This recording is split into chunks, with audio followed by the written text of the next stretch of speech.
Okay. Well, good morning, everyone. Thank you for coming today, for us to set up our work plan for the next 2 years. I appreciate that. Detective Mackey is going to try to make it at some point today, but he let me know that he was working the current homicide over at the university. Oh, yeah. And so he wasn't sure if he would make it by, but he would do his best. So we might see him later today. And with that, what I'd like to start out with is just go around the room, and I'd like everybody to talk about what the one goal they would like to have from today's session, and then what is one goal that you want over the next year or two, depending on the length of your term remaining for the commission. I'll give you guys a minute to think about that. Thank you.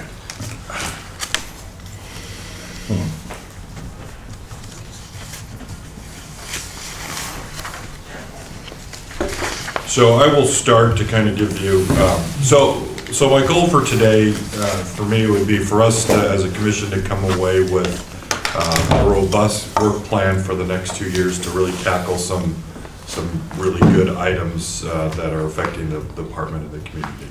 And then what I'd like to see is I'd like to see the commission continue to get involved in some of the issues that surround the department and the community kind of coming together as we go through this potential ramp up in police force and making sure those resources are used well. With that, can I start with you, Mr. Nowicki? And we'll go that way around the table. I think you said it.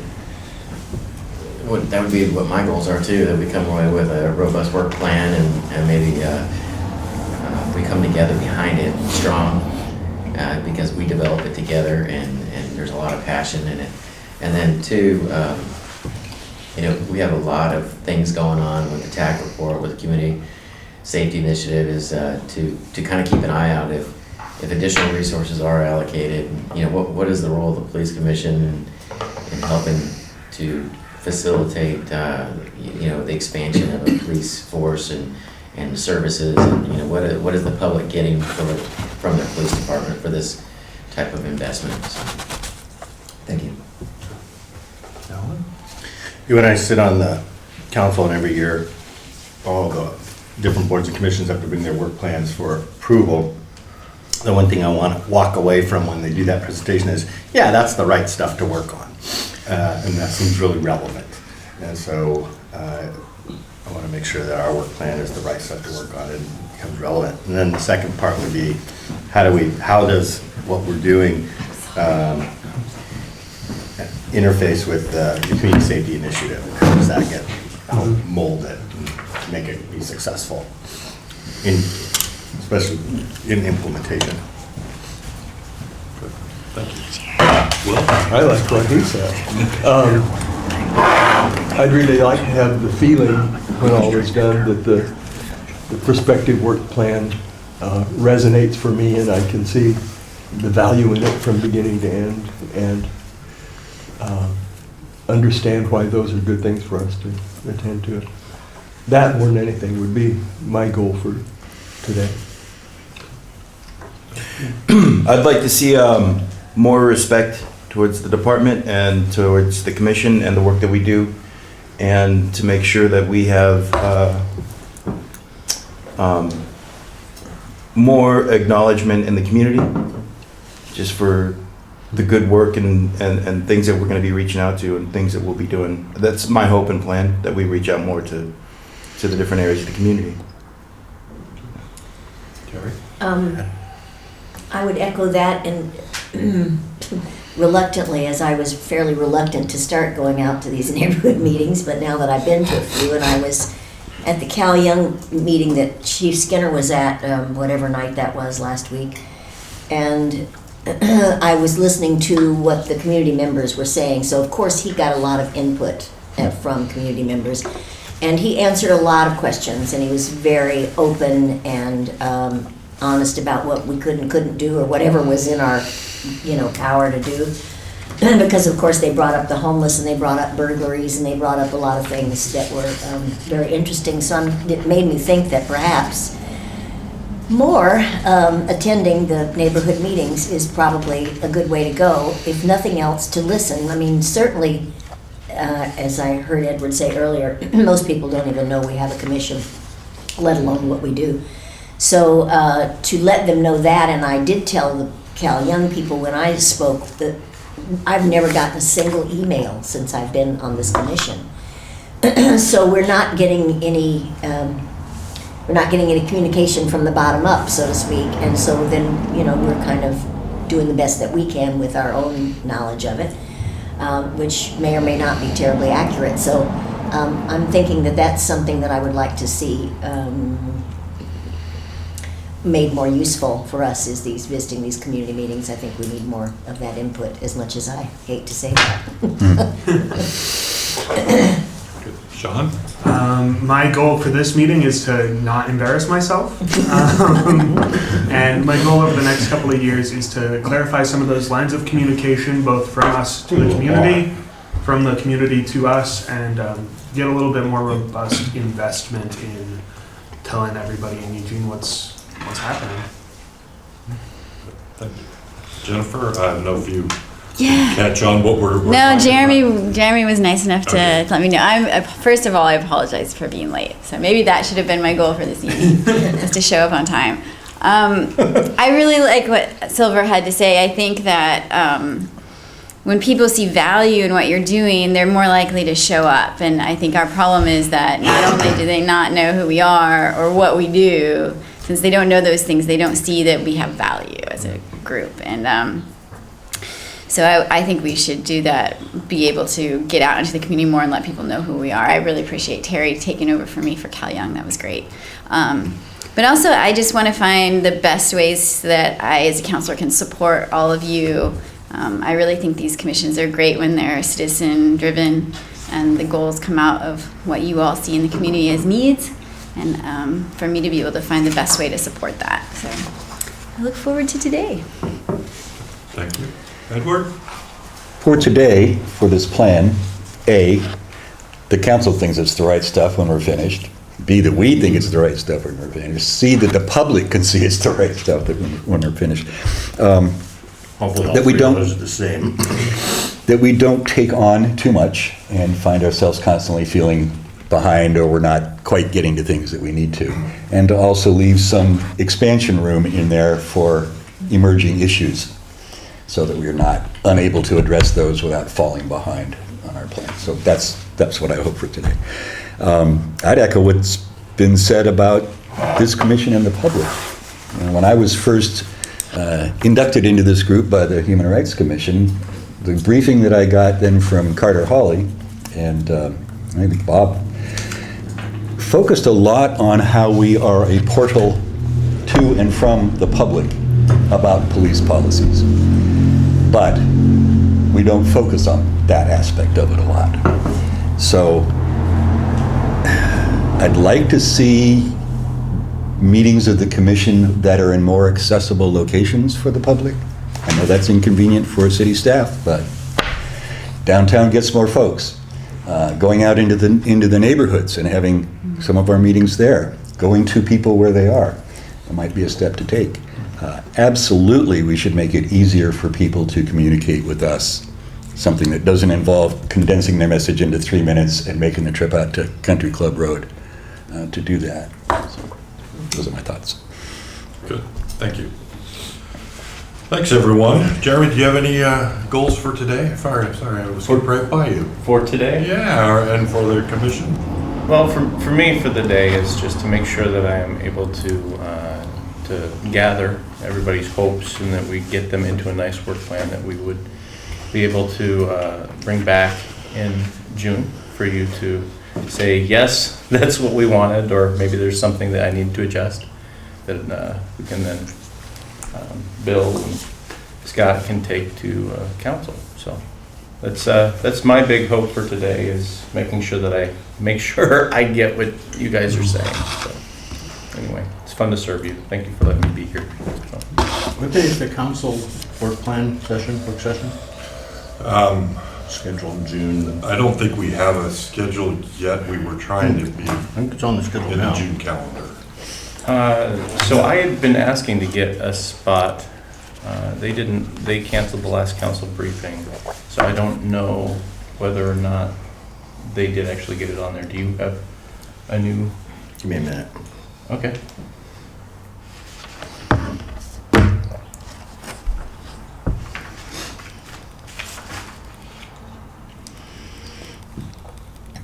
I did request by end of June if possible, and I gave them a couple of dates.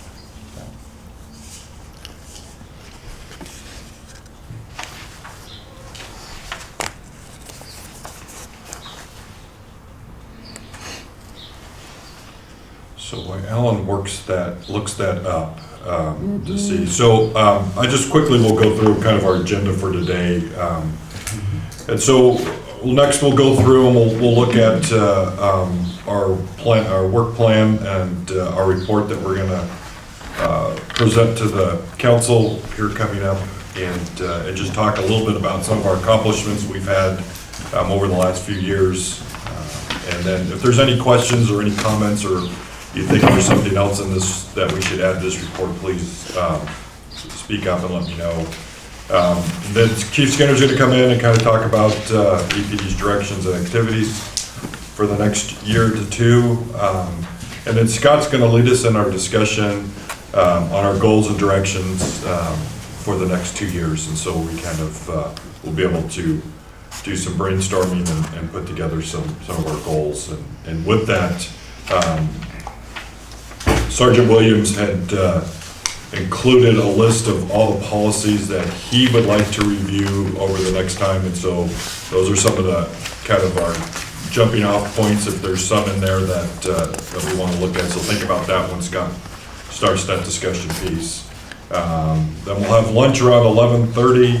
We'll try to just get food and continue to work, because if we can get out of here early, that would be great, since it's a beautiful Saturday. We'll try to get that. Any questions or anything on our day's work?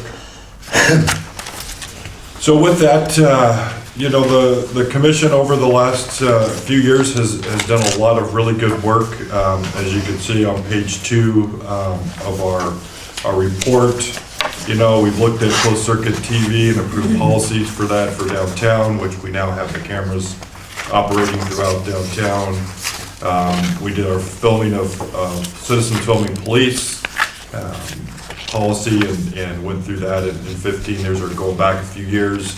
And then we did a lot of work around the 21st century policing report, and went through that quite extensively, brought it back in 18 to make sure that as we look forward, that was one of the things we wanted to make sure policies and the culture of the department was leaning towards using that guardian mentality and de-escalation policies, which both have been implemented within the department, and we've looked at those policies. So we're taking on one of the hardest topics with the homeless and related policies that affect the police and the community's outlook to police, and I think this is really timely, and I've talked to a lot of people over the last month about some of that work we're doing, and everybody, feels the same way, that the police sort of get blamed for a lot that is out of their control,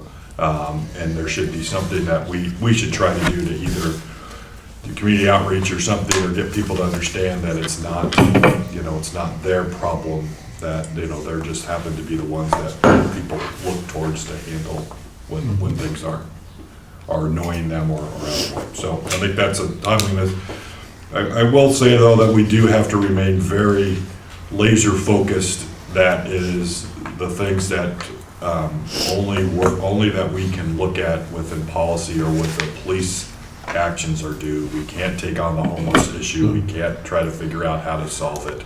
That's not what we do here as the commission. It's just more about, let's look at those policies we've started to identify that has that, and maybe not change those policies, but maybe get out the word that this is how this process works, and this is what they're doing and what they're required by law to do and not do, so.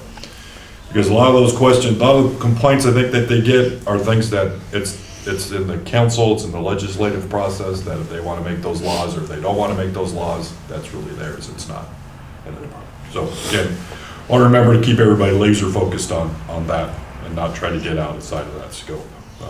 Like I've told you guys before, we did that once, years ago, got outside that scope, and it turned out to be just a lot of information that went nowhere and a lot of time spent on something that everybody, including the prior chief, felt like nothing got any better, any different. So that's what we shouldn't try to do. So, yeah. On that, I've encouraged boards and commissions to, information flows uphill to the council. And if the commission wants to convey something, like, for instance, with regard to the homeless issue, we've been looking at the police interactions with the homeless, and here's the things that we have thought about, and here's maybe some recommendations. Put that into a 1 to 2 page memo and send that up to the council. I think that's totally appropriate. It's a very good way for the council to get feedback from our trusted advisors, which is our boards and commissions. So other boards and commissions have done that effectively and stimulated conversations that wouldn't otherwise occur, or information that wouldn't otherwise occur, get pushed up to the council. So that might be a good place to do one of those. Perfect. Oh, the date is July 8th, by the way. It's got put on the police commission annual report. Usually it says work plan, but Okay. this is annual report. Same thing though.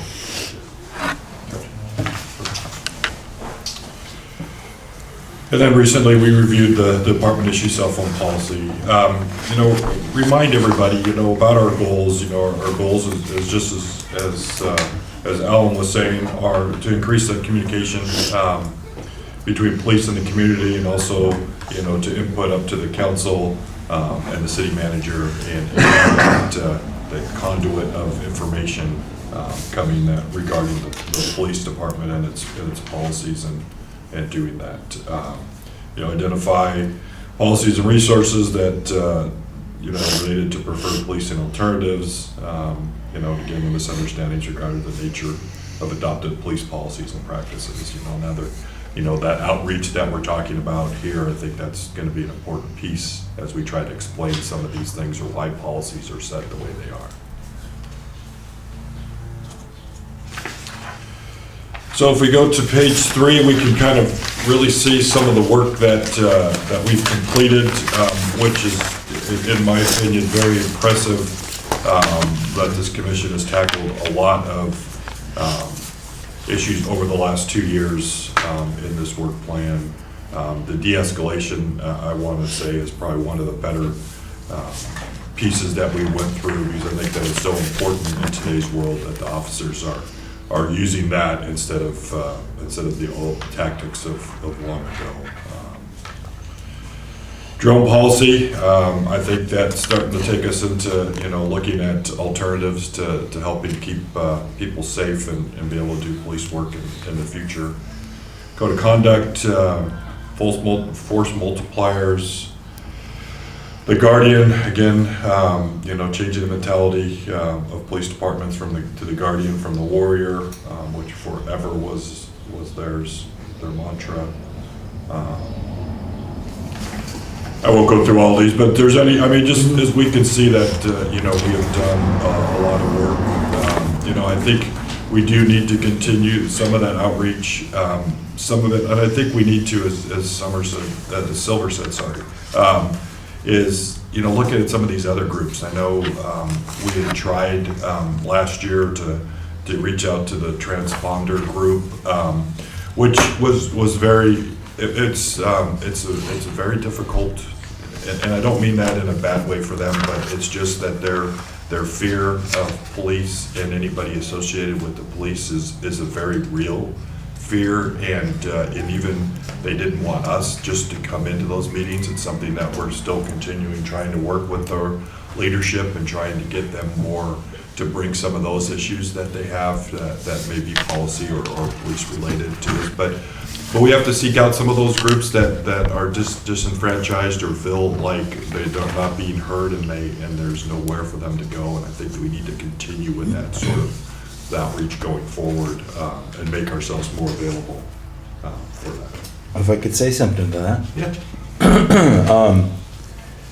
There's a good reason for them to feel that way, and a lot of the perspective coming from this table is a straight white perspective. And I think that they don't understand that, and there's a lot of other areas in the community where they don't have that understanding. And it's no offense, It just is. it just is. So I think we need to consider that. Not feel slighted or hurt, but understand that historically that's the perspective that we're going to be bringing to them. So in my portion of the work plan, I'd like for us to be more understanding and inclusive, and at some point, if it is at all possible, get training or some kind of a class as a commission on some of these different places and perspectives, and get a good foundation of where our perspective is on this commission and where other people from the community might have a different perspective. LGBTQ community, people of color community. So maybe that'll start to bridge that gap. No, and Scott, you can add anything you want here, but it was a little bit of an eye-opening process when we met with them, and they don't even want to refer to. They asked us not to even really refer to them or who we talked to, because when we offered, we said, well, we'd love to come to a meeting, we'd love to do that, and they said that there's such distrust in that community that they would attack us and just not be able to have an open conversation, that they had to slowly work and build that trust, and that's just one little community within the city that we need to think about. And I think Silver's right, we got to figure out ways to be able to hear from them, or at least be able to get that information in. Because I think, I want to believe, and I do believe that the department is open and wanting to do that. And I know there are some really good officers in there that are trying to reach out to those communities, but it's hard for them, and unless they know that it's coming from the top, that this is their, so, but we'll take it in. Anything you want to add about that? Yeah, I think that the outreach piece is very important to build the trust. And one of the takeaways from that meeting was an example given that there was an issue that impacted, and immediately then the outreach was there, but it was because of the issue and it wasn't ahead of time. So it builds that lack of credibility or a distrust of now we're important, or now, but we, so I think getting ahead of these things and really focusing on our outreach for all the reasons we stated earlier when we ran around the room getting tongue-tied, and in particular this. And the group that we spoke to, we did talk about some training opportunities, because there's some policy language that can be misinterpreted in other pieces, and so it was a very eye-opening meeting for me. And Bill, I think, as well. Yeah, well, it was, 'cause I will believe because I'm open to all these different things, and it would have been an easy to sit with them and tell them we wanted to meet with their group, and it was a little hard for me to walk away from that going, wait a minute, what, why am I a bad, I'm not a bad person, but I understand their distrust, and I understand that, there hasn't been a voice from them. It's about building relationships, and we're reaching out, and we're gonna be the initiator in that trust building relationship. And if it's important to us, I think we need to continue to do that, and just let them know that we're here, open to having that relationship built. So. Bill? harking back to the late 60s and early 70s, who remembers sensitivity training or sensitivity sessions? That was an idea that some department came up with to bring in communities that felt they were at odds with their local police department, and often for good reason, and just do some education about that community to the opinion leaders in a department. And it started building the kind of relationships that Silver's talking about, right there. Just inviting people in and saying, okay, we acknowledge our ignorance about your community. What can you tell us that would make the police department's interaction with members of your community go better for both sides? Those worked really well because people went from giving presentations in the community, they went back to their community and said, you know what, most of those people actually listened. So I would suggest that, and I realize that it is a time-consuming thing, but it is an absolutely necessary thing. I only found out about this transponder problem after the fact, but what I was told by leaders in that group is they thought it was a good idea to have police or commissioners come in and meet with their group, and it was the membership that shot them down and accused them of collaborating with the pigs and so on and so forth. And that is often a case, is that there is leadership in a group that sees a bigger picture and thinks, well, this would be good to make some alliances, form some connections, build relationships, and their group's not ready. Or there are some vocal members of the group that are simply not ready for that, in which case you just have to keep meeting people where they are and taking those little baby steps that you can. So sensitivity training might not be a bad thought. So going through, as we get down towards page 4, increased police staffing, as we continue to work on that, and I know the council is working very diligently on trying to figure out how we can fund that, which is never an easy question or an easy process. So I appreciate all the work that the councilors are doing on that, and good luck. So, and then if we go into page 6, we look at, what we did in 2008, we kind of break that down a little bit better. You have a quick? Before we move beyond the matrix, last time leadership went to council using this matrix, council had mentioned that they really appreciated seeing it in this way, but I want to make sure that this captures and represents what you feel all the work was done by the police commission. So if you do see something that you believe has been missed, or please let me know. I tried to go through with a fine-tooth comb, but this is one of your opportunities to see this, as well as the pages you're about to go on that say draft. That's a draft report of what I believe will be going to council. So if you have any recommendations how it needs to be adjusted, please let us know in this meeting. Okay, thank you. The only thing I would suggest is that instead of at the bottom, the blank beige squares, I'll put that up front. Oh, yeah, move the key to the front. Yeah, that would make sense, wouldn't it? Yeah. And also some more explanation than just that one sentence. So, Okay. I don't know what we'd say, but this is the area that, if it turns out that these are the areas that are gonna be in our work plan for the next biennium, then say these are things that are being worked on and are important. Something a little bit more than just that. Okay. We'll get to that. We'll get that. Okay. We'll figure that.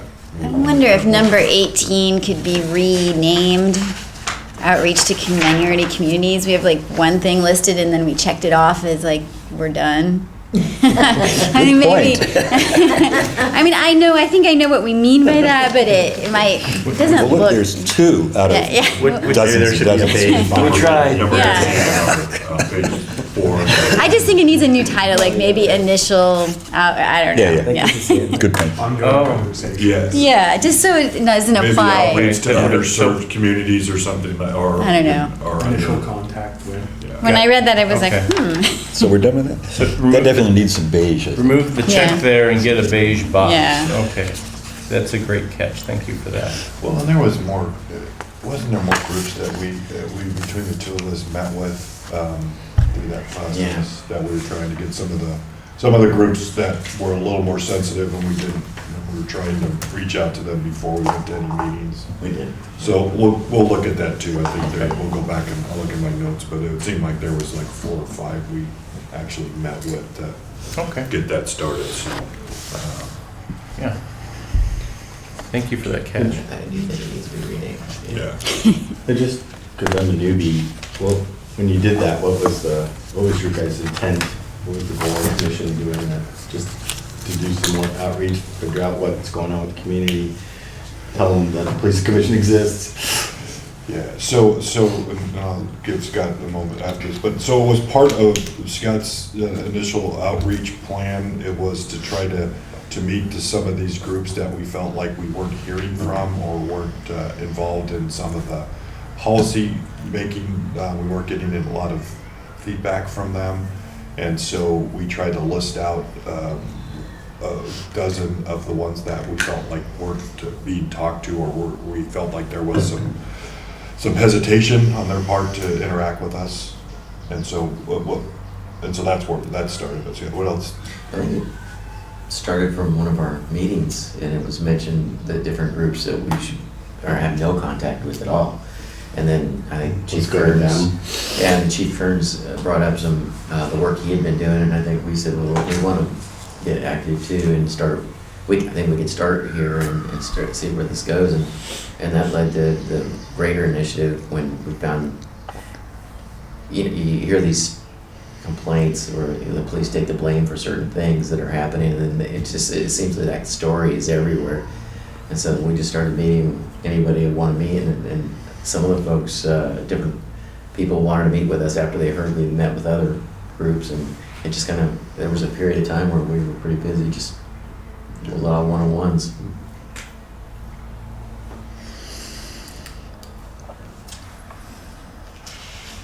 Scott, is that reflected here on this list, on the very back? No, it's not. Oh, okay. So there are some, I mean, There's some other folks- groups even? Some did not want it. Right. Very private. Yeah. And others were individuals, and so I don't know if they were in leadership or not, and so Yeah. I'd hate to put down a group and make one. We haven't had that opportunity to go in and talk like we did at our board meetings.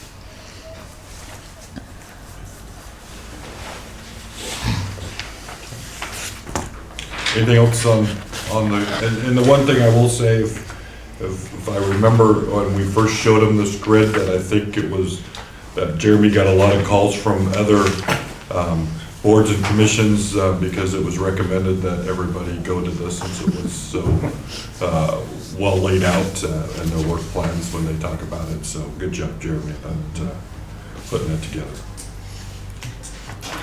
So then we go into 6 and 7, where we just kind of talk about, highlight our work from the last 2 years. We did some work on the staffing levels. We implemented our outreach program, which you can see in the back of our package is, we're doing really well with getting out to different community groups, at least the larger the groups. And I think we need to continue to work on meeting with some of the smaller groups. Continue to increase communication between the commission and department. I will also say that, we've also, as we said, our relationship with the city manager and the council, I think we spent a lot of time figuring out what those avenues are, and now I think we've designed those, and when Alan's continued suggestion about, other ways, and giving memos and letters to the council when we feel strongly about something they need to know about, we've found, so, which is good. And then the 19, the areas that we looked at, we reviewed a lot of good policies. Provide standards and conduct policy, the drone program, continue to work on the homeless for the police commission, and the staffing levels. So, anybody have anything else or any comments about what we've done, or if we missed something that you think is important or want us to highlight in I there? have kind of Yeah. a question. When I look at the outreach goal tracking, it doesn't look very good to my eye. We have a total of 40, and not very many complete for a fairly lengthy amount of time. I mean, I would have thought that it would just say complete, that sort of down the road, if our commitments were really serious or solid. I don't know.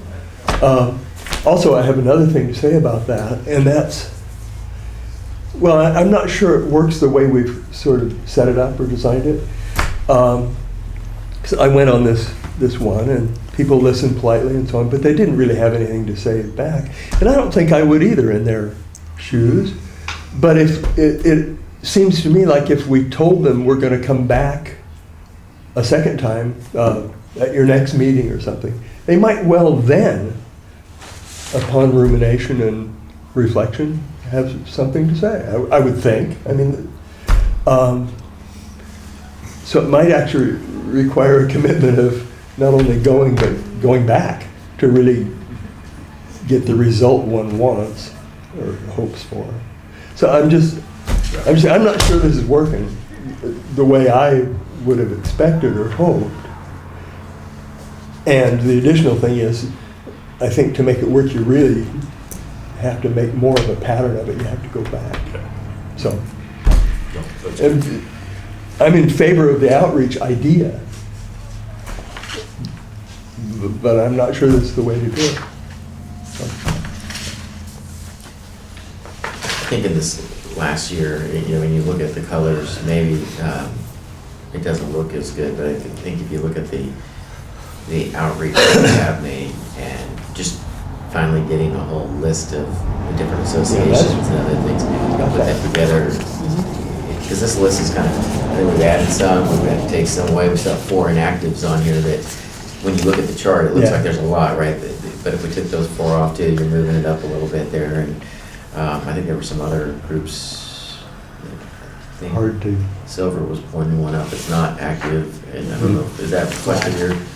Yeah, I mean, there are some groups that just take some time off, and so. Yeah. But it is something, I think you're right, that we can talk about it in our work plan for in our upcoming session about how do we put a little more firm boundaries on this, and that's something we didn't do this past year. This is not an objection, it's a desire to see It's something probably time that to works. improve Yeah, the process. Yeah. Yeah, actually what you did is propose that we do double the work. On that note, That's right, having observed that we're not doing as much, you know. so on that note, I gave them my business card when I went so that they had a resource that they could talk to if issues did arise or questions did arise. Also, And did you get responses? well, kind of. I built connections. I haven't heard from them, but I have checked back in with them. Okay. And on that note, I've met with the Santa Clara Community Organization, NAMI, and then 2 more on the list, which would be Indivisible Eugene and the Democratic Party of Lake County. So I think there are still some groups on here that we're not reflecting, but yeah, it's just an ongoing effort. Sidnani? Yep, National Alliance of Mental Illness. Yeah, okay, so you completed those then. Yep. You know, one thing that I have thought about, there's an email group in my neighborhood, the North Eugene Neighbors or something that, and I'm tempted to add my commission email to it, but I'm afraid how many, and I guess I shouldn't be, but it's like, well, I just get a ton of, emails because they seem to complain about every little thing, and some of it is a little alarming to me that, they talk in there about, well, I saw a guy walking down the street that I didn't know, and I'm like, seriously?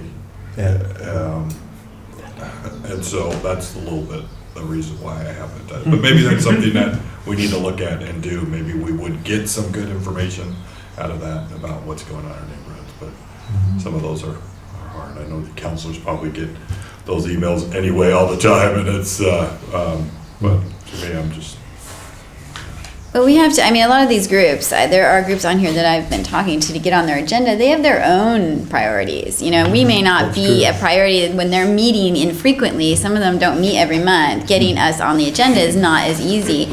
So I think if we're going to be serious about this, we need to think of other avenues. Like maybe we could have some of us on the commission write some kind of just generic, this is who we are kind of article that the neighborhoods could put into their e-news or their newsletter when they're like, you know, we can't get you on the agenda, but people could start thinking about you before you get here. Yes. You know, and Yeah. these other ways of reaching out. I like Ed's idea of, I am very often a fond of getting out into the places you want to meet people. I think our problem with that is how do we communicate we're going to be there? Like, how do we get that information out to people so they actually show up? Because I think there are probably people who are uncomfortable coming to the police office for meetings, but they might show up if we were at their local high school or their local community center. They might just feel like, it might feel different to them and they might be willing to come. And, I don't know. So we shouldn't be thinking of this in the terms of one and done. Like we just show up and then we did our part. What I mean about relationship building is we do continue to go to these meetings. And I don't think at the offset of any kind of conversation that we're having with these groups, we need to be like, hey, ask me any questions, I'm here and I want to, it's here I am, I'm on the commission.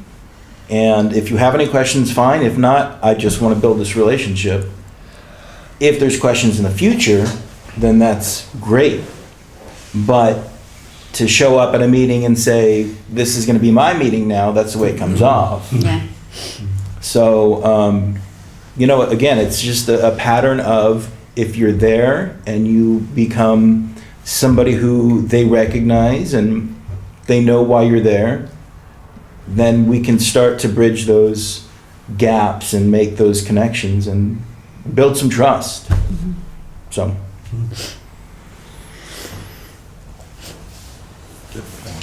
Some of these, you know, the chart might look worse than it is. Some of them, like, there's 4 things here for the Human Rights Commission. I'm wondering why there's, and, you know, and 2 for, looks like NAACP and, as opposed to, I appreciate the drilling down a little bit, but isn't it the Human Rights Commission that we're trying to, and everybody has a bunch of subgroups, or a lot of them have subgroups that, do we have to list them all? What was the thinking behind that one put together? I think it was, when we started this list, we were just trying to gather every potential group, and you're probably right, we probably need to, in this process for our next work plan, is maybe clean this up a little bit and get rid of some of these that are just truly subgroups of the main group that we really need to talk to. And so it is interesting that we did put down the Human Rights Commission because we're supposed to have a person on our commission that's supposed to show up on a regular basis, but that hasn't happened very often. So maybe we need to go to their meeting. Well, to add to what Silver was just saying, I think when we go to meetings, after you've said who we are and what we do, I'm just here to listen is fine. I'm just here to listen. And that's really all we need to do anyway, because when we hear what they're talking to, you know, when I sat in the audience, not up front, and when you just hear, and then you'll pick out, oh, maybe that's something we could, but most of it won't be anything we can do about. But every now and then, when somebody says something, and then you can always go to that person after the meeting and say, I really like what you said, I'm gonna, you know, I can bring that back to the commission, thank you for, you know, that input or something. Just listen is good. When I went to the Centro Latino Americano, it was the board meeting, and it was a big meeting, and I let them know that I was there, and if they had any questions, fine. If not, that's fine. And we just went through the meeting, and then I had a ton of questions, and they took out some time to ask me questions about the commission, and it was due in part to the fact that I had already built a relationship with a number of the individuals from this organization. It wasn't because they were so interested in what the police commission was doing, but when I had already built that relationship, they wanted to know what the police commission was doing. So, funny.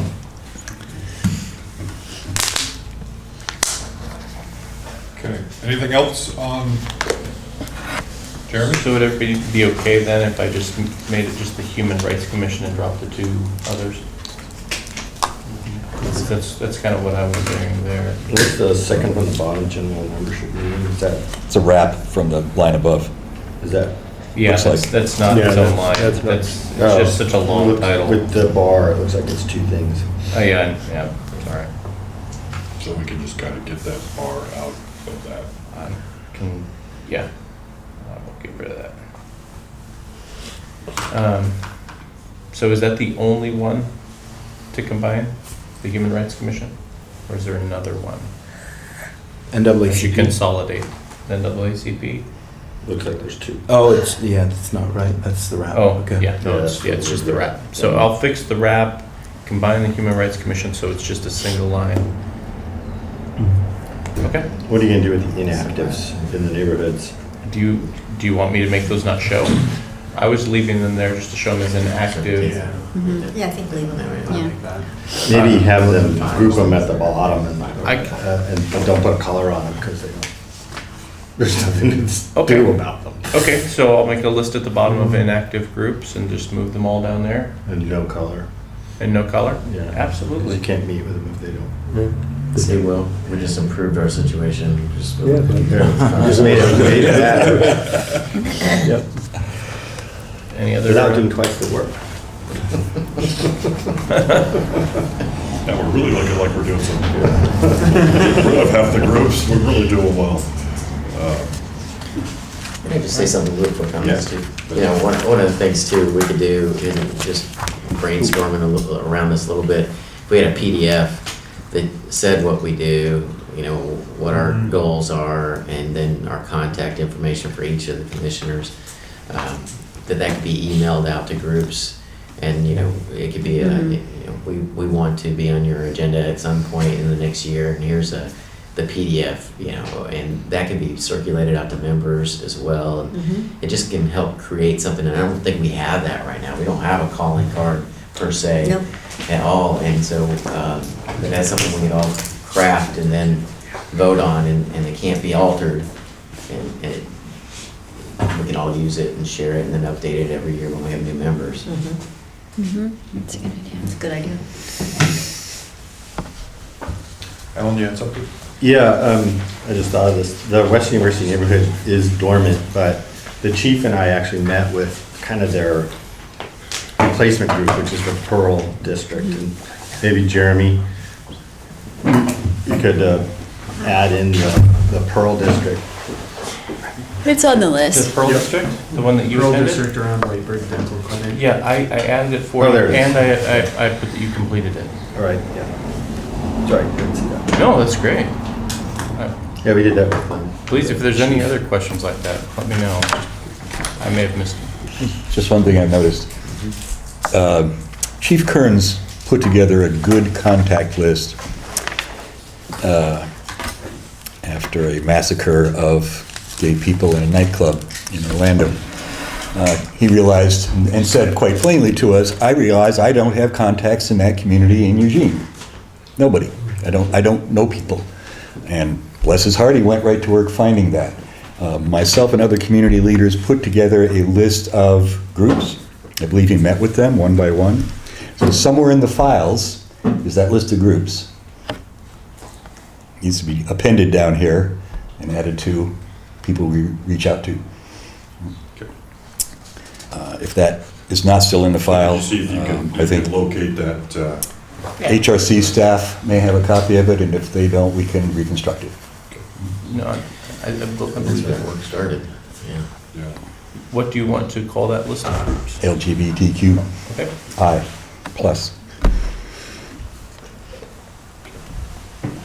Anything else on our work plan or what we're going to take to the council on this?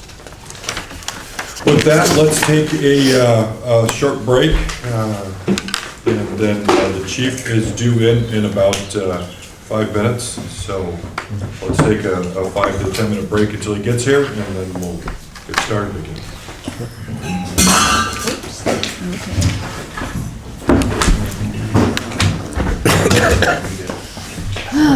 Sorry I'm late, y'all. I was late too, so. I made up for it. Makes me I look deserve it. better. Good. Hello. Remember, the camera's still on. Yeah.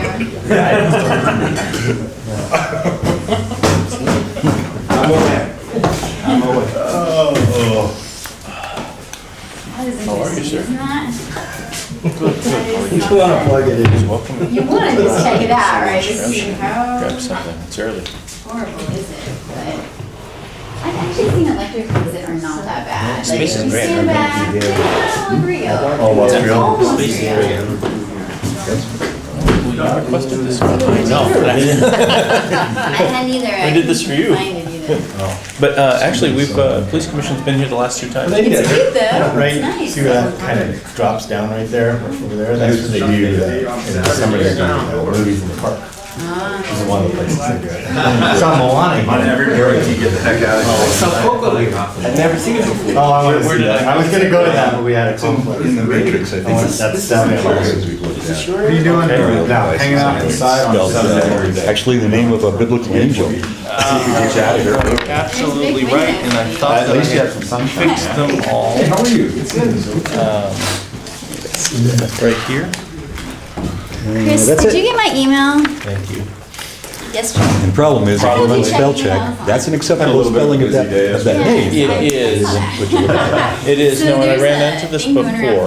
Facebook about a I created rally. an updated version. Oh, yeah, The updated it's the Women for Trump rally. version Yeah, went yeah. very, I very wasn't sure if it well was real and to people were council freaking out for no last year. reason. or- Well, And then they're freaking out for no because reason. it's but done on the real. fly, And I it's didn't really, really realize it. small. Somehow you can get corrected in the What we're more earlier worried about version. is And I- Antifa people Sure, coming I down from fixed it. Portland. Yeah, I was a Use it as proofreader at one point in my life, so I can't not see that kind of thing. No, I appreciate it. Jumps out of the page. I appreciate it. Busy guy? No, we're fine. Yeah, I didn't know Women for Trump was a thing. But apparently it is. Apparently everything's a thing at Well, it's somewhere. WFT. WO. Yeah. I had to figure out, what is that And in stand my for? world, it's usually WTF. Yes. Whiskey Tango Fox. That's right. You gotta, but you know, sometimes things float around the internet and they're not real, and Yeah. someone gets it off. Apparently this is real enough that we're paying attention, but not, the numbers aren't so big that we're Weird. overly concerned. Like how many? I think it's ironic they pick this. Dozens, not hundreds. I think it's ironic they pick a school that's whole motto is around inclusiveness and welcoming. I mean, Perhaps not ironic, perhaps intentional. I don't know if they did it on purpose or not, but the whole, like, for the whole school, you know, for the, they've really taken that namesake and integrated it into the school. And Straight down. People don't like that. Yeah. I don't know. It's the Joey Gibson birthday. Yeah, that's exactly what it is. It is Joe Dawson. Is he the Patriot Prayer He's the one guy? who's been, he's the one who's been doing the Patriot Prayer stuff. That's the reason. Far right. He's supposed to be a speaker. I don't know whether it's speaking. No, I got an update on it this morning from Captain Cleo. What you thinking? Joey Gibson might create a little bit more of a draw, but A lot to it. we're looking at trying to,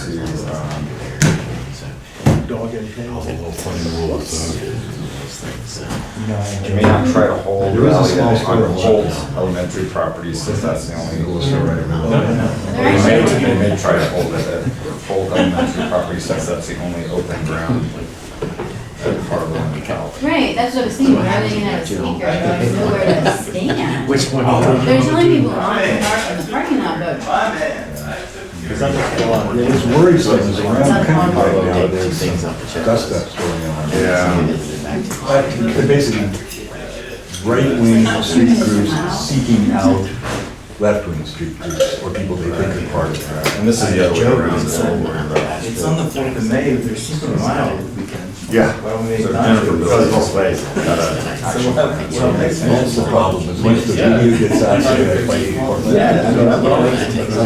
No, you didn't. I was joking, because this one I was kind of like. I want to get involved, I gotta get That involved. did you see my email this morning early?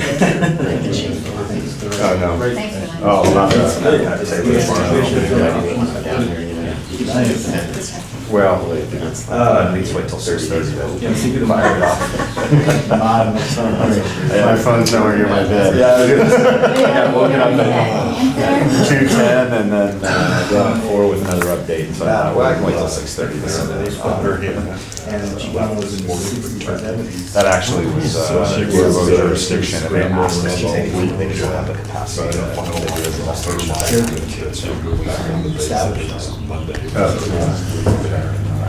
How many people on?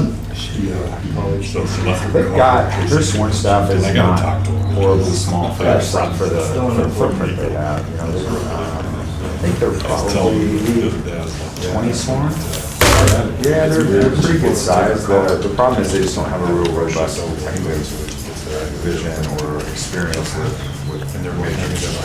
She knows she's on the the dog they don't know. So how does that work when you take it over? I mean, is there a financial so I'm getting is it kind of like a good neighbor kind of situation? Yeah, it's a mutual aid type thing, you know, especially with because it's just. As long as it doesn't get out of hand. Yeah, I mean, it doesn't happen very often, and Matt and I have a really good relationship. And we know that that's a sensitive area anyway, and so we want to be able to help them resolve it quickly. So, yeah, it's more of just a mutual aid thing. You know, it's kind of a big brother, little brother type of relationship. So, do that.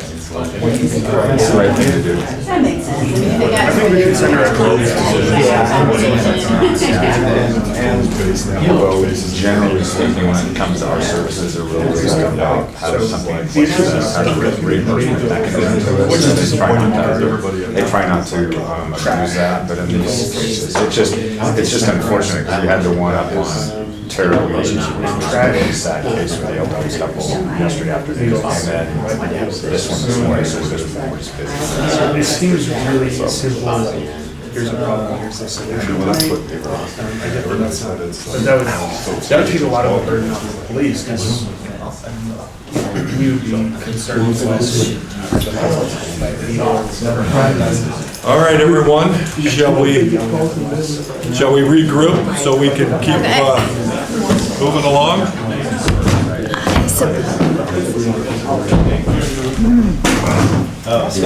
Busy 24 hours. It's been busy. But I think we got it figured out. Okay.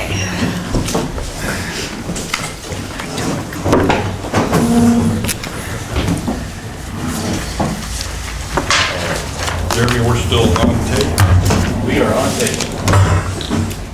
So we'll start to our next session. One thing I forgot this morning, to thank Jeremy for setting all this up and having all this great, wonderful food that is just, I think Jeremy's trying to back us up with it, with the token bowl of fruit to make us feel better about all the cookies and the candy and all that. I'm gonna have some. You're welcome. Hell with the fruit, he had chocolate. I know. Make fruit at home. That's it. It can't be healthy. With that, I will turn this over to the chief to talk a little bit about the EPD's directions and activities over the next 18, 24 months. Well, first of all, thanks for taking some time out of your Saturday. I mean, it'd be easier if it was 45 and raining outside. But it's almost 65 and gorgeous, and so hopefully your chair and vice chair will get you out of here early so you can spend the rest of your Saturday. Maybe in the way of a quick update to the commission, just because you guys are so involved in what we're doing. It's been a busy 24 hours for us, and your police department's working really, really hard. We had in the middle of a swearing in of your new deputy chief yesterday that happened at 1 o'clock, Stacy Jepson, who's going to be a great addition to us, and anybody that's had any contact with her is already just singing her praises as far as just digging in and getting some of the work done that we needed to do. We got toned out for a really sad case out by Roosevelt on a homicide-suicide type of situation with an elderly couple, and then again last night in the morning in the 1300 or in the 800 block of 13th Avenue, a shooting that resulted in the death of a Lane community college student. And so they've just been really, really busy. But I think that is a good way to talk a little bit about what we're looking at over the next year to 18 months and what we're hoping to accomplish, and maybe how the commission can be a part of what we're doing. We are, as of right now, we are fully staffed at 202 officers. And remember, that's top to bottom. That's from chief all the way down to the brand new baby cop that's not even gone to the academy yet. And we're overhired by 3. So I've got 205 FTEs, sworn FTEs right now filled. And when we started a conversation, it's been almost a year, well, it's been a little over a year since I've been here, but if you think about some of the things that I've said over the year is if we're going to, as a police department, ask this community to consider creating greater capacity for this police department, I felt really strongly that we needed to fill the existing positions first and say, let's use what we've been allotted and prove that we can actually fill the positions before we ask for more. So we're in a really, really good space right now with really strong recruitment and hiring. The caliber of candidates I'm getting, I get weekly updates from the academy. Former chief friend of mine texted me out of the blue yesterday. He's an evaluator at the academy. He just out of the blue texted me and said, hey, I got to tell you, I was doing some evaluating at the academy, and your group of 11 that are graduating next Friday are some of the best officers I've ever seen. And so that can be really hopeful for this commission, knowing that we're hiring some really good people and getting them trained, and we will get them through FTEP and on the street where they can really make a difference. And so that's really good. Field training and evaluation program. It's the about 20 weeks after the 4-month academy that they spend with coaches, making sure that they're doing everything that they should be doing the way we want them to do it, essentially. Several phases, and through that FTEP process, we evaluate them weekly. They have weekly reports, and so we watch them closely to make sure they make it through that. So they're doing really good, and I'm very, very hopeful about what our numbers are and where we're going. In addition to that, council, you might have remembered council in the supplemental budget this last December, which took effect in January, allocated some money where we were able to hire those extra 10. So we're only allocated 192 through the general fund. The extra 10 is the bridge funding. We've got half of our street crimes unit up and running, and they're doing some great work. They actually, right before we did the swearing in with Stacy yesterday, just finished a search warrant and actually shut down another problem house in a neighborhood.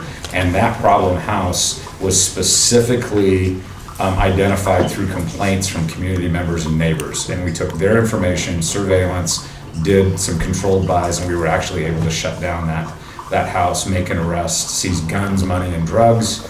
The main suspect was still outstanding, but we'll get him in custody. That's usually, that happens fairly easily once the word is out. But those are the types of things we're starting to see with street crimes, is kind of picking off these problems in neighborhoods. And that was purposeful for us. That was purposeful for me to build that team that wasn't anchored to all these calls for service, that could go out and just be kind of that strike team and be able to deal with some of those things. And it's going to be a variety of things that they'll do throughout the time that they're here. And we're hopeful that in June, that team will double in size. We'll get enough bodies out of training that team will be 8 officers and 2 sergeants, and so it creates greater capacity for them to start doing those things. So those are the types of things that we're trying to accomplish in this short term.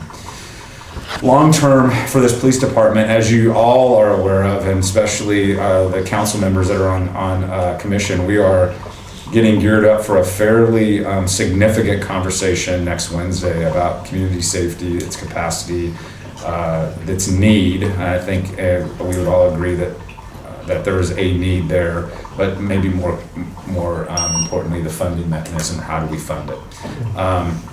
And so, what my focus has been for this police department is doing a lot of community outreach, I spend a lot of time out in the community talking about what we're trying to accomplish, the need, and the metrics that we think that we can change with greater capacity. I will be at the table on Wednesday chatting with council again and being able to mostly answer questions, because I don't think we need to go through the need anymore ad nauseum. I think we've heard that story from me, but I want to be able to answer questions. And then based on what I hear in May and early June will really inform what my next 18 months to 2 years look like. Because if we get to yes on something out of council, then that starts kind of the clock of getting really strategic about how we ramp up, or what the game plan is going to be to ramp up. If it's yes at council, but then there's a referendum that we have to face in November, then that will happen, and there'll be some level of community outreach and information going out so that people can make a good decision about what they want to do. So that's kind of what's in my worldview in the next 6 to 8 months around that. But the longer term view will be the 87.5 FTE that would be added to the police department, which include both sworn and professional staff, is no small feat to be able to plan for and train and to hire and get onboarded. And so that will be probably my entire focus, is getting staff ready to be able to do that. Because it's not lost on me that if we're able to create more capacity in community safety, that this community will expect a fairly quick return on their investment. And my hope is to be able to do that with some good strategy. So that'll be a good strategy. So this commission has always been very, very supportive. I think they understand the need. They may be better than any other group we work with, kind of through their policy work that they do, have a better understanding of the workings of the police department, kind of the nuances of what a police services looks like compared to maybe what you see either in the media or on TV.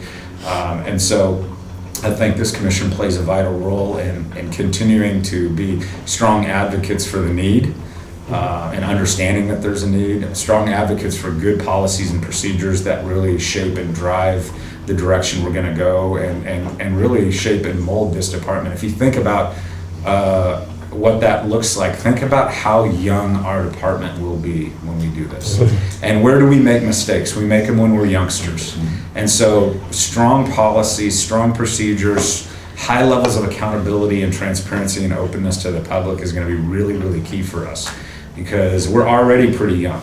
About 47% of all of our officers on the road now have 5 years or less experience. I've got 42 people right now in some level of training. We are young, and we're going to make mistakes, and it's okay that we're going to make mistakes. We're going to own them, and we're going to move past them. Many of them are recoverable.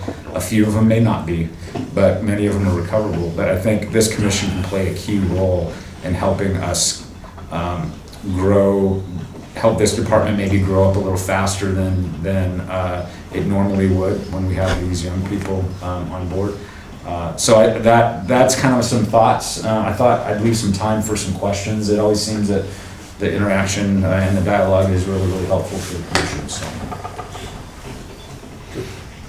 Anybody have any questions or comments for the What chief? were the two houses that the street crimes unit is taking down?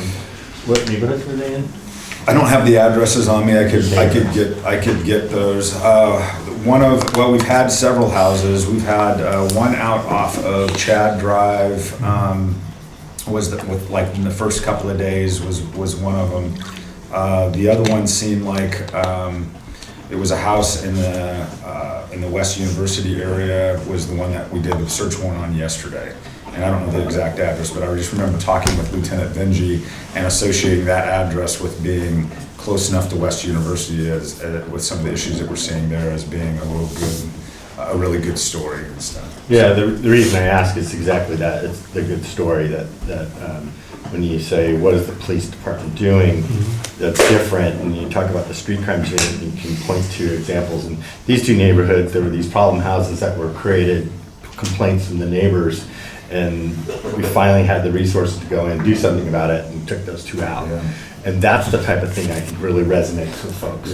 Even though it's not their community, they know that eventually they'll get to their community. And Melinda McLaughlin and John Hankmeyer, who are in our communications department, have done a great job of especially with street crimes. Almost immediately when they do that, they're putting stuff out and doing that. And the council, the two council members might see, I start trying to forward you some stuff that I think just to make sure you're seeing it, specifically for street crimes. Every once in a while I miss one because it's busy, but to your point, Counselor, is that we're trying to tell that story, because I think it's more than just, hey, look, EPD's doing good police work, because I think they do good police work regardless of their numbers. It's more of, you trusted us with this amount of money. I'd said that I think we can make a difference by going this approach, and these are the kind of results that you're seeing, and I think people appreciate that. Right. It's kind of the promises made, Promises made, yep, for sure. So Chief, I'm gonna ask you, so as we talk about, as we hire a lot of new people, is there areas that you would like this commission, one or two major areas that you want us to focus in on, maybe policies, or, Kyle gave us a whole list of things that he wants to work on over the next couple of years, and some of them will be brought to our, for us to work on, and others will just be done within the department. But is there general areas that we should kind of maybe try to focus in when we talk about this later today? I don't know, Bill. I think I've been hesitant to really get to a place of trying to narrow that down until I wait and see what's going to happen over the next 4 to 6 weeks. I think I do agree with Kyle in the sense that what this last reaccreditation revealed to us is many policies that had not been touched in a very long time that we need to make sure. And we made that commitment that we would touch those and update those. And so part of that list that you see is around focusing on the importance of being reaccredited every 3 years and making sure that this time when we get reaccredited, we don't have policies. We had policies that went back to 1998 that hadn't been touched. And so that was one of the weaknesses, one of the few weaknesses that we had. So we want to make sure that we're refreshing and touching those policies. One of the areas that I think maybe the police commission could help, and I don't know how this works and I don't know how this fits, is I have some real energy around the Lane County Deadly Force Protocol and the policy around the Lane County Deadly Force Protocol and the formation of IDFIT, which is the Interagency Deadly Force Investigation Team, as it pertains, not as it pertains to the way they do investigations, but as it pertains to the way we do community outreach and the way we do media relations. The policy right now is very silent on that, and I think there's some room for maybe the commission to make a recommendation about, during the course of those IDFIT investigations, periodic check-ins with the community on where we're at with the investigation, as opposed to what happens now, which is incident happens, IDFIT comes out, and everything just goes silent for weeks. And so I've got some real energy around, even if it's not, even if it's just updating on where we're at in the investigation, I think it can be helpful as opposed to what we're doing now, which is completely silent. I've had experience in a model that does periodic press conferences and press releases with those types of pieces of information. And then at least what it does for the public is it keeps them informed that things are still moving. We're still picking things off. We still have challenges. We're not, sweeping stuff under the carpet. I mean, it keeps the conversation relevant. And I think that's helpful. And I think we can look at the shooting that happened at Cascade Middle School as a classic example of why we would want to continue to, where we can, touch base with the public, give what information we can. If there's some investigative information that's still very sensitive, just being able to say, that's really sensitive right now, we're working on that, but we'll get it to you as soon as we can. So I've got some energy around that, and I think that maybe our police commission may not have ultimate authority to affect that change, but could help me have a little bit of leverage in wanting to kind of break that open and have that kind of dialogue at the county level. No, that I think is a great suggestion, and I think I mentioned it to you before, is that there's a lot of departments. LAPD seems to be one of the most aggressive ones on getting, and they call them community impact, but they get videos out, And they get them out within, usually it's in like 30 days, but they and they release body cam video. But they specifically say, this takes up to a year to investigate. They have a real protocol, but it gives the public an idea of what happened in this incident. And they do it for not just officer-involved shootings, but they do anytime there's a community use of force that they do that, or if there's somebody, an injury in custody. And so I think, and Las Vegas does it, and there's more and more of these departments that are coming out and doing that. And I think it's helpful for the public. It's to kind of get an idea of what at least happened in the incident, and it may not. It doesn't have any judgment. It doesn't say. Doesn't release names of officers. It doesn't. It's just this is what we want to show you. I think one of the challenges we have in this area is the fact that Eugene Police Department is the only agency that utilizes body cam video. And so when you have just one out of the many agencies that have body cam, there's not a lot of energy or incentive for others to look at adopting anything that just serves the needs of the Eugene Police Department. And so in the deadly force protocol, it's Lane County, the district attorney ends up adopting the investigation and assigns it out to the outside agency from this multi-jurisdictional approach, and they have the authority. They're the chief law enforcement officer in the county. They have the authority in the investigation. Well, when all of your other partner agencies really don't have body cam, and it's not a big deal to them, and it is to us. Even though we're the lion's share of the user of IDFIT, we often have partners that don't necessarily agree or see eye to eye on body cam and what should be done. And so I think there's some work that can be done there. I think, as the relationship continues to develop and grow with the district attorney's office, there may be some things that we can adjust in that protocol to start taking some baby steps towards being a little bit more open during the course of those investigations, with some frequent touches with the community on where we're at in the investigation. Yeah, on that, I was talking earlier about ways that the commission can help the council out by bringing up issues, by sending a 1 or 2 page memo to the council about a particular topic. And in this instance, it sounds like an appropriate thing to do. If we worked on that for a while and brought it to the attention of the council doesn't have the authority, but they can also help you bring pressure on the district attorney to reform that policy, which I totally agree with. Is frequent checkbacks is really important. I mean, some of the unfortunate testimony that we got at council about the school shooting, as if people were there, was just really amazing. And had that stuff come out earlier, maybe could have quelled a lot of people's jump to judgment. Yeah, for sure. Heard in that case. And Patty's been a good partner. I appreciate her. I appreciate how consistent she is, because she will say that she feels very strongly about whether she comes to a conclusion on day 2 or day 14. She doesn't. She takes the full 2 weeks from the incident to make a decision, because she doesn't want officers to think, well, if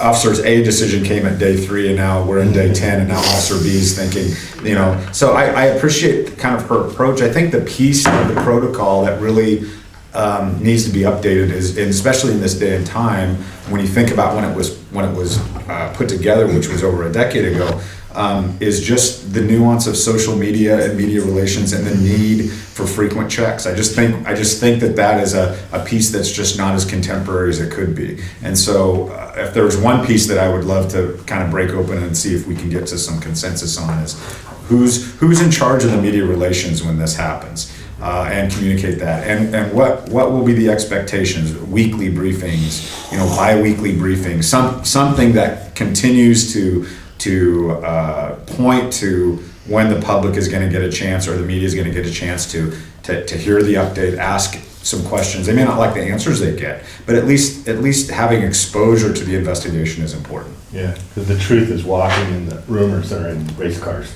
Yeah. I'd like to ask that we address the shooting at Cascade Middle School as not a school shooting, but as a shooting at Cascade Middle School. Yeah. Because the assumption starts to tend towards this was going to be something that was a mass shooting at the school. And as a parent of a child in high school, the word school shooting really just sets me off. It was an unfortunate thing that happened, and I think that we should address it as what it was, the shooting at Cascade Middle School, and not address it as school shooting. Fair enough. Yeah, that's good. Way to think about it. Anything else for the chief, Edward? More comment and question.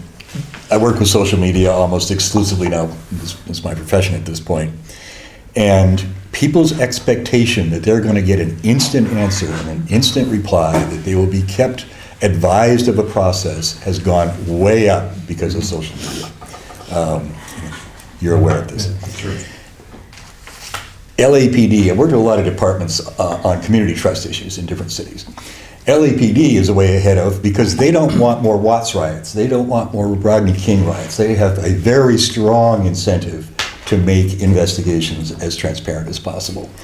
We are trying to get out ahead of that and not have that sort of incident by being more transparent. I think Eugene does a much better job than many, many departments.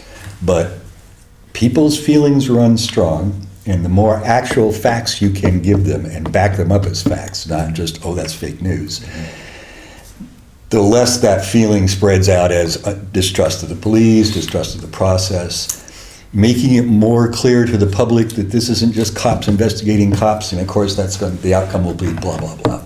So letting people be more aware that this is not an internal investigation when a shooting happens, that it is taken to another agency for that purpose, I think would be really important, because a lot of people don't get that at all. And coming back just to the issue of trust, who remembers the city services fee?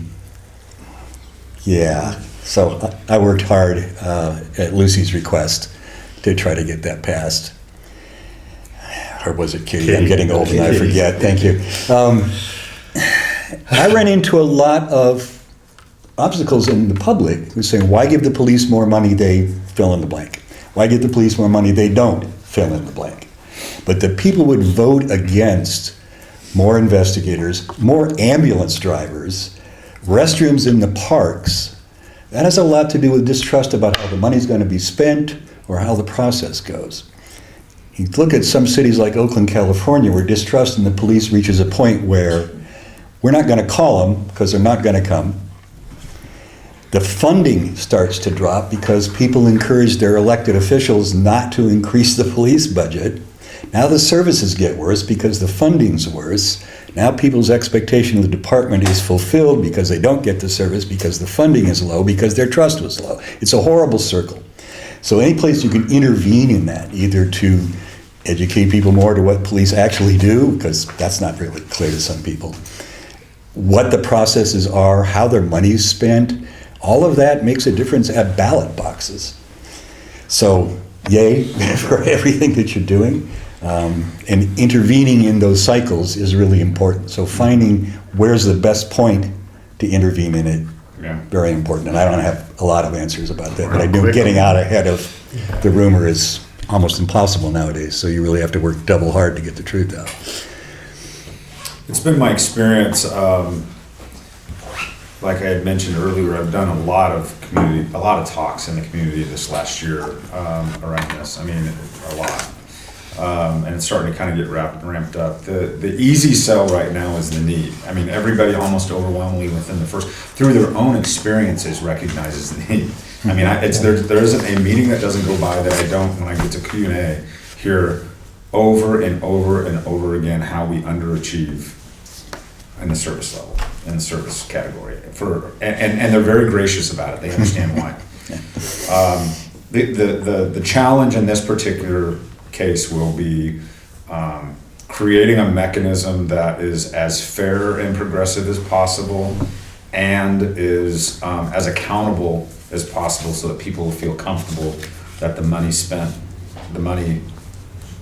spent where they think the money should be spent. And I think we'll on the May 8th there'll be some good dialogue that will put some strong parameters around that, and we'll have an opportunity to let council kind of lead us down the path that they feel comfortable leading us down. So I'm very hopeful about the future for this police department and this community. I will tell the commission that you will see a editorial in tomorrow's paper that I was interviewed for. I don't know the tone and the tenor of it, but it was around community safety. But I will tell you that I was asked some very pointed questions about the state of the community safety system here, and I was very, very candid in my answers.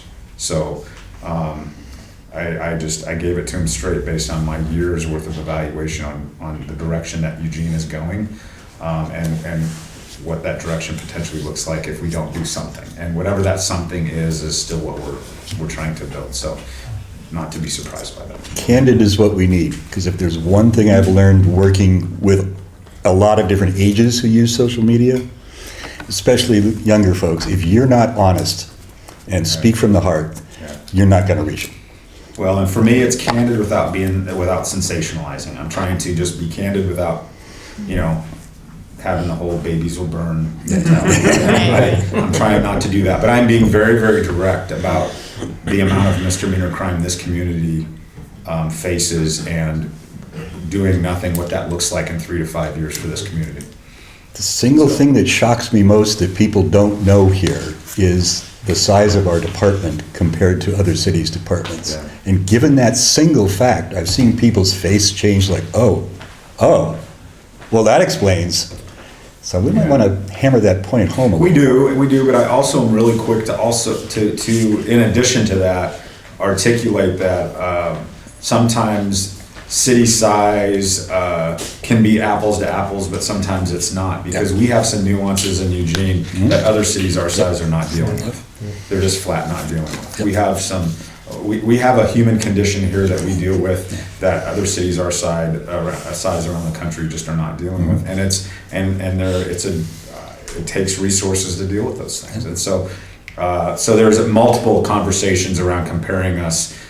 Officers per thousand is one of many metrics I look at. I talked to the commission before here. The other one that disturbs me more, and both the counselors have heard me talk about this ad nauseum, is just the lack of discretionary time an officer has to do anything other than drive his or her car from point A Call to call. B. Yeah. And that's what makes a difference in any community, is creating more time for officers to do proactive community policing. That's what drives crime down. Not doing a great job of investigating your burglary or your car prowl. That doesn't do anything to our crime stats. It just means you've made that arrest. Yes. You have to do more than that. There's more to it than just arresting bad guys to drive crime down. Thank you. Sean, you had... Yeah, so talking about our day jobs and talking about intervening in that cycle of the degradation of trust, the best way is to tell people what's going on. At my day job, I started What's Up Eugene to help get the word out to the community about what's going on. And when we look at a company like Coca-Cola, they spend $1 million to provide water to the people in Flint, Michigan. And then they spend $25 million advertising the fact that they gave that away. And that's a good investment for them. And I think we should look at investing more in getting the word out. Because it doesn't, you clean up that house and that affects the neighborhood, which is great. And they might tell their friends, and that's great. But if you go on What's Up Eugene and you tell them about that, that's 50,000 people who are hearing it now, who then can tell their friends. Yeah. And that's across the board, whatever news stations, and I don't want to. And I love doing that, by the way. I'm glad. It's a fun opportunity for me to spend some time with Dennis, and we talk about a lot of stuff. And I don't want to malign Melinda at all, because I don't know what sort of resources she's working with, but I think we can do a better job. Yeah, the police department actually, based on my experience, I mean, they do a nice job with social media. The piece that this police department has that others don't is they have a digital newsroom where they do a lot of their own video production, and they have that there that a lot of the media outlets will reach out and grab and use our produced like B-roll or video footage for their own stories. And so that's nice. It's a nice thing to have. So instead of waiting for them to show up and do their own video, we essentially do their work for them, and they grab that and use that digital newsroom to be able to do that. So that's a nice piece of that. And then are we advertising that on YouTube or Hulu or any of the other? I don't know the answer to that, Sean. I don't know. I don't know to what extent they've taken it to that next level, other than the obvious social media platforms with respect to Facebook, Insta, and some of those things. So I don't know that. Cool. But if you have some thoughts about that, because that's in your wheelhouse, I mean, I'd love to take that. That group is super open and creative and willing to look at all aspects of that.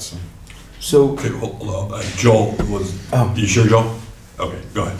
Who's asking the questions when we send those to KEZI or KVAL or KMTR? Like of Melinda or of any of the officers? Who's asking the question? Who's asking the questions that are being answered when we send those? Some of it isn't question and answer stuff. Some of it is just statements, more or less. But John Hankmeyer will kind of cue something up and give me a chance to talk about it, and so they'll use some of those things. If they specifically have questions they want to ask, then they'll send somebody down and we do that Q&A with them. But oftentimes what they're doing is they're running a story and they just need video footage to go with the story. And so in the digital newsroom, there's some stuff there for them to be able to grab if they need it. So. Okay. How big is that outreach function when there's Melinda? I'm not sure how to quantify that for you. Melinda, as far as FTEs, it's Melinda and John, 2 full FTE that are all, the only thing they're focused on is media relations, public and communications and marketing. John does a lot of the videography and the editing for a lot of the videos that we would post or be able to do. And then the other function they have in there is they do all of the public records inquiries from the media. So sometimes that can take a lot of time.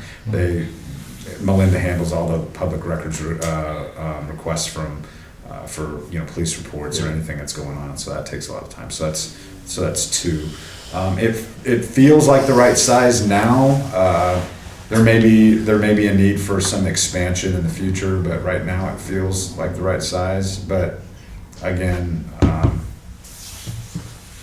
I haven't done a deep dive into that to see if we're being as effective as we could. Seems small. Yeah, it may. It's just I think it's it feels small for our size, but in the world of policing, it probably isn't. I think our industry is a little bit behind in that area. As far as having a robust system for media and community communications. And the way I'm trying to shape it is more around like corporate communications, what it looks like, what a lot of corporations do around corporate communications is being able to do something.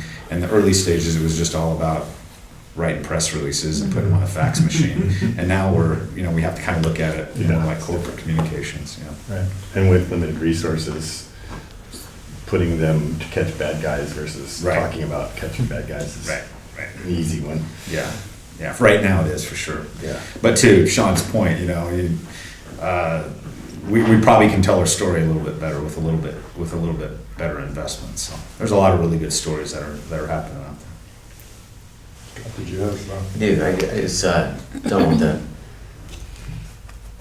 the part of the culture, I think is what you were saying, with the 47% with less than 5 years, and then if you receive this investment, I think that is a major undertaking that can get lost in all of this. And when you're talking about adding officers and service volumes and calls and all that, but it's really that culture is where policy doesn't get impacted. You don't have a policy breach when you have the right culture, and being such a young police force, I think that's something that I'd love to see how the police commission can work in that area a little bit with you as you grow that out, the force out.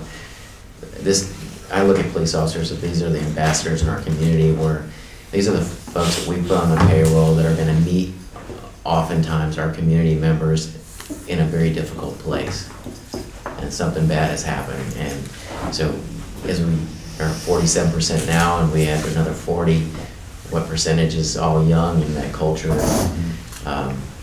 And the community is going to ask a lot. So anything we can do to help in that area, as thoughts come up, please use the commission. Yeah. It's huge. Yeah, I think one of the things that's it's been interesting to me to see as we've talked to young officers and new officers is people not really understanding necessarily the role of police commission. By virtue of the name, it feels very oversight-ish around accountability, as opposed to oversight around, you know, kind of the policies part of it. And so I think we can do some better work around, and I've already started to fix this with this police auditor as well, because getting them exposed to the auditor and what the auditor's role is, what the CRB's role is, and what the police commission's role is, I think will be an important piece of this, because I think this group is often seen as yet just another layer of trying to catch cops doing things wrong, and I don't think that's fair, because that's not the case, and B, it undermines kind of the good work that you guys should be doing, and so being able to communicate that better, I think that starts with us though internally, is being better about onboarding and indoctrinating people into our culture and what it is, because it is unique. I mean, if you think about Eugene, an agency this size, there's no other city, there's no other police force in this state that has the level of accountability that we have. Independent auditor, CRB, and police commission, all taking a look at some level of oversight or influence or recommendations on how we do our job. And we live in this space and it feels normal to us, but for people that are coming from the outside, coming here, that are trying to get into law enforcement, it's very, very different for them. And so we probably need to be more mindful of that. Just a thought. I realize this takes up employee time and therefore budget, but having officers actually attend some portions of these meetings might be helpful. One of the first things I was shown as a new commissioner, 4 some years ago, was an anonymous survey of police officers and their comments about the police commission. And one, I can't say it shocked me because I've certainly seen this in other cities, but it was civilians, hate that distinction, should not be making decisions about police operations because civilians cannot think logically. That is from a serving officer in EPD at the time. Okay, sometimes you get that from ex-military, and sometimes you get that from people who think cops are here, everybody else is here. That's a prevalent attitude in some old school cops in some departments. For sure. And one of the things when you say you've got a really young department now is some of those old curmudgeons have moved on. The institutional knowledge that's lost, there's field operation knowledge you want passed on, things that keep cops alive and civilians alive. But there's also bad habits you don't want passed on. So in that regard, get them young and train them right, and so on. But that any officer in the department could feel that way about the people they serve was disturbing. Just exposing the officers to what the commission actually does might be a good thing. Sure. So just a thought. No, I don't disagree with that. It's exactly why we've reinstituted part of the FTEP program, or the pre-academy, I should say, which is before they go to the academy, is to have Mark Gissner and Leah Pitcher spend some time with them and just say, here's who we are, and just get to know them, introduce them, because if we don't do that, then guess where they'll get their information from? From other fellow officers that will message it the wrong way. And so I think maybe there's some opportunity now. They're much more accessible to us than you guys are. But I think to your point, Edward, that I think that's what we're trying to understand, that we're young, we have a chance to message, we have a chance to onboard and start to assimilate people to the culture that we're trying to build very, very early. And so that's an important piece of that, for sure. Yeah. Okay, we're getting a little bit behind schedule here, so if there's anything else for the chief, if not, we will move to our next step. Thank you, Chief. Any last comments? No, just excited. We got some good things coming up. I think I would point out, I had a really good kind of video live stream interview just recently in preparation for, let me get the date, for the evening thing. I think it was on the 21st. Yeah, our Spanish Public Safety Forum is happening on the night of the 21st from 5 until 8 at Prairie Mountain School. That's going to be hopefully really well attended, especially on the heels of the interview I did with LaKiss. I was just gonna see if there's anything else on my radar screen. Again, the council meeting on the 8th is gonna be a big one, potentially the 15th. I think we're loading up council meetings lately with some of this stuff. We've got an awards banquet, our EPD awards banquet is coming up. Jeremy, do you know the date on that, or can you get the commission the date on that in case anybody from the commission would like to come and listen to? And when we do that, we have awards for public. I mean, it's not just all about us. We recognize great work that's happening in this community by our community members as well. So it's a nice event that's happening. So those are the things in the May timeframe that I think are important. It's that is on May 22nd, the awards. At Valley River Inn? Yes, Valley River Inn, and it's at, I think it's 3 o'clock. It's like 3 in the afternoon. Yeah. So, Should we come in our penguin suits or? Yeah, you can do whatever you want. You can come dressed the way you are. For those of us that can't make it, maybe we could get a report back on some of the stories. But to your point about changing the view of the commission or its role of the commission, what I try to be good about doing is that when we have commission members at these things, I recognize them, and it goes both ways where you guys have taken time to come be a part of what we've got going on, and I think that starts to tell a good story as well. So those are the things. Good, thank you, Chief. Of course, thank you guys for your hard work. We'll keep you posted on how things are going, and the counselors will keep you posted. They'll have the inside scoop coming up here pretty soon, so. Good. Alrighty, have a great afternoon. Thank you. Make sure they don't Enjoy keep the you till sun. noon. Go try to do that. Ron, you got this, you can run this efficient meeting, you can be out of here in the next 45 minutes, right? Way to set up an expectation. So we're going to move into our next section, which we're going to look at setting up our plan and topics. And so I'm going to turn this over to Scott, but I just want to kind of tell you a little bit that the thought process behind it is to kind of come up with lots of ideas of things that and policies and things that we want to look at over the next 2 years. And then we'll have sort of a voting on it. We'll use some dots this time instead of poker chips, as in the past we've used, to kind of pick out what our most important items are. So those, so the next chair and vice chair can focus on some of the ones that we are putting on as a higher priority in the work plan, and if things that nobody really votes for or does that maybe we don't put in the next year work plan. So. Terry, you I just have one quick question. On this list of policies from Sergeant Williams, what is a double? Oh, yeah. I mean, I That figure doesn't quite- borderline that didn't means make it's it. almost complete, maybe, but I don't know what a double is. That means there's two, he went over this with us, that there are two, oh my gosh, now I'm trying to remember what that meant, because we talked Okay. about. It's not critical that I know, I don't suppose. I can see the old ones are clear, and that would be The old ones, the important ones. it was the date,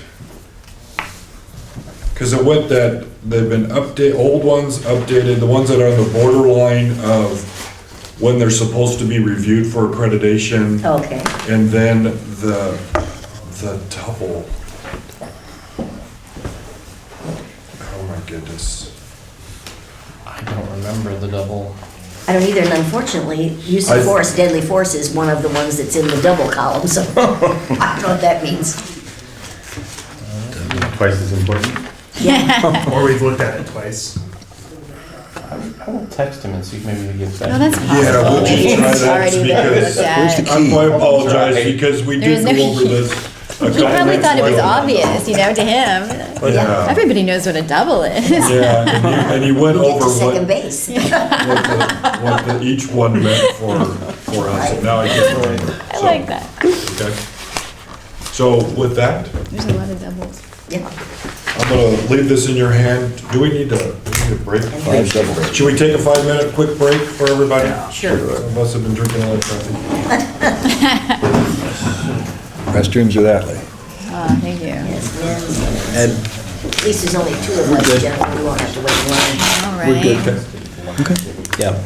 Yeah. There's I heard you met felt with very Lucy. She was threatened very with impressed. I'm sort of like, like- of course, Terry is awesome. I realized afterwards I should not have written that. I should have called you. Talk about the homeless. I just felt Yeah, bad. would you ask? Yeah, don't worry. Yeah, she really enjoyed your conversation. Somebody who has good spelling. Well, we didn't which is- have, It we was didn't have to talk about, she didn't have to ask me the same an questions awful that she was occurrence. of the regular. Right. She wanted to hear how it was having There was served kind for of a no while, right way to you know, talk about so it. We had a different conversation, Well, but it was yeah. good. I've been thinking about that, and she'd been percolating on But, these as I things say, I for could the have- last week or so. I could have so handled it that's better very with you. nice. Yeah. I know a lot of people in the So community. we have to and keep people Terry. She's approach the only me other about woman on the just reaching out to you. I and mentioned that to her, and I said, and as you I well didn't know, want to have any we bring rifts different between you and I or Yeah. anybody Yeah. else. I did, just Your that. I Claire's reached out to you. back. So Oh, is she switching? Are you switching with Claire again?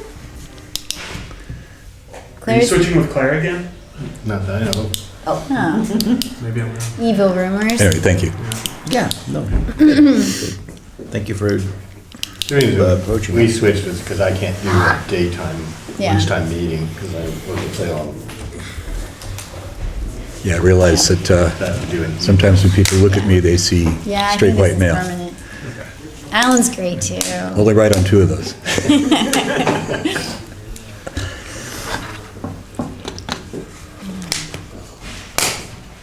It's not so bad. I'm on at least one other commission where I'm the only female, so, you know. That's always fun. I tried to recruit Emily Mooney again. She's too busy. I know. She's up in Salem all the time now. Yeah. Well, you know, a lot of this community outreach, one of the goals of the community outreach is that after you do it for a while, more people will.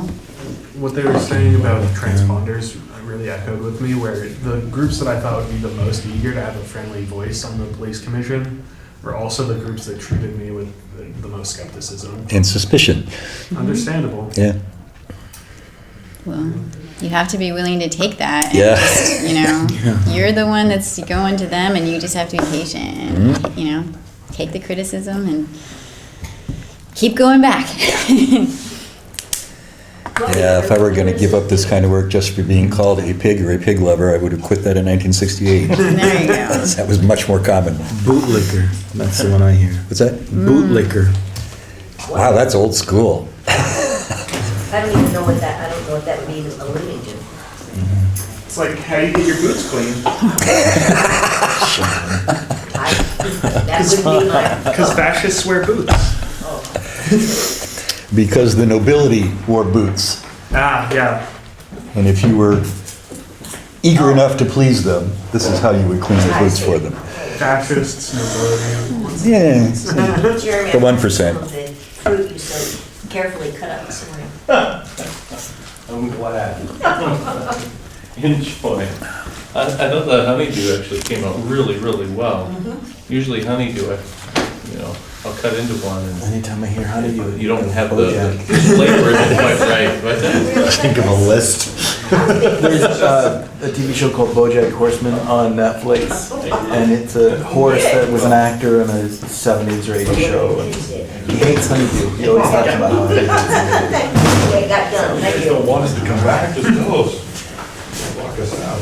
You were saying Bojack, I heard Lowjack. BoJack Horseman. I just discovered the hard way this past month that the Lowjack device that was sold to us in our new Subaru in 2005, because we lived in Oakland, California, A, was never properly installed, and B, has been draining battery power all this time, as I discovered on my way to one of these commission meetings. Went out and turned my car on, and it just, Click. Said not even nope. Not clicked. even click. Nope. Ouch. Yeah, Kendall had the car for 2 weeks before they figured out what the problem was. Yeah, it's not. Nobody in Eugene has Lowjack. It's like, yeah, I know, and it didn't work in Oakland either. I want to drive Will's car. He has a nice car. Doesn't have LoJack. Has GPS though.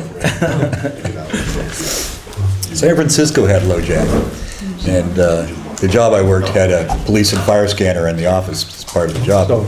So we could actually hear these triangulations. Yeah. It's like, okay, it's going down Market Street near Church, and by the time the patrol car gets there, of course, they're half a mile on. So,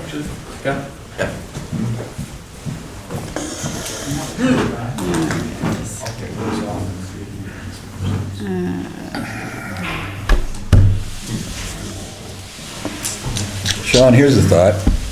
You and I sit down with the chief and Melinda, talk about how the private sector could leverage them getting the word out. I'd like Melinda to attend some of these, because I feel like our mission align. So I don't want to reinvent the wheel. Yeah. I met with her years ago when I first set up a Safer Eugene in Lane County on Facebook, and said, okay, here's a ready-made audience of people who are at least open-minded to the idea that police are serving us and see the benefit of it. And if you give us stuff to put out, we will put it out.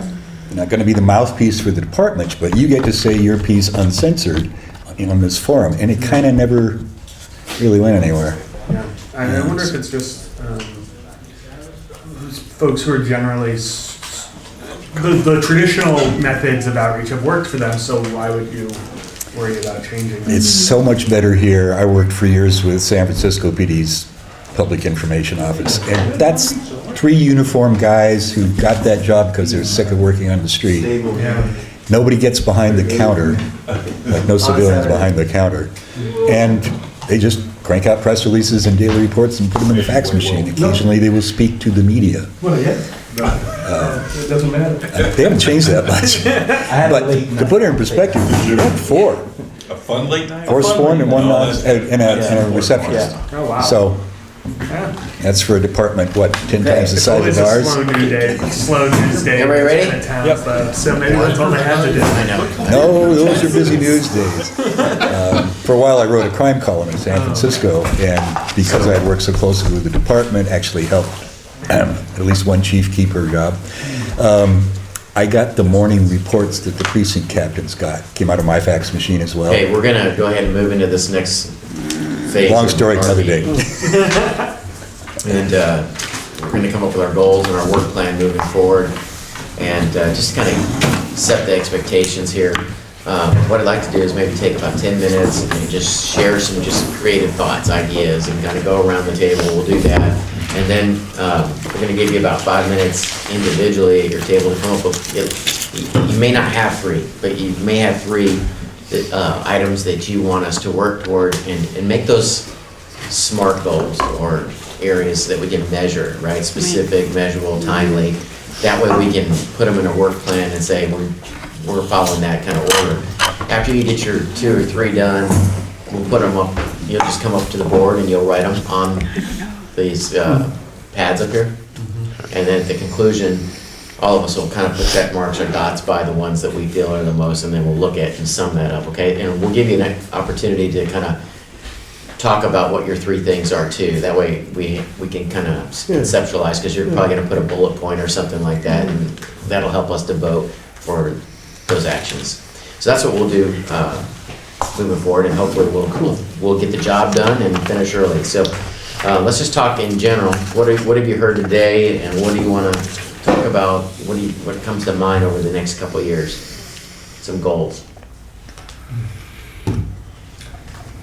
I'll start kind of a little bit. I heard outreach, and it seems to me that we could do outreach in 2 different areas. One, there's the community that we can get a little more granular on that, and put some pieces and goals there, and then measure them at each of our meetings moving forward. And then a thought that happened when we were talking with the chief, and I think Edward mentioned it a little bit too, is the outreach to the PD. It's kind of funny that the police commission doesn't really have an outreach to the officers.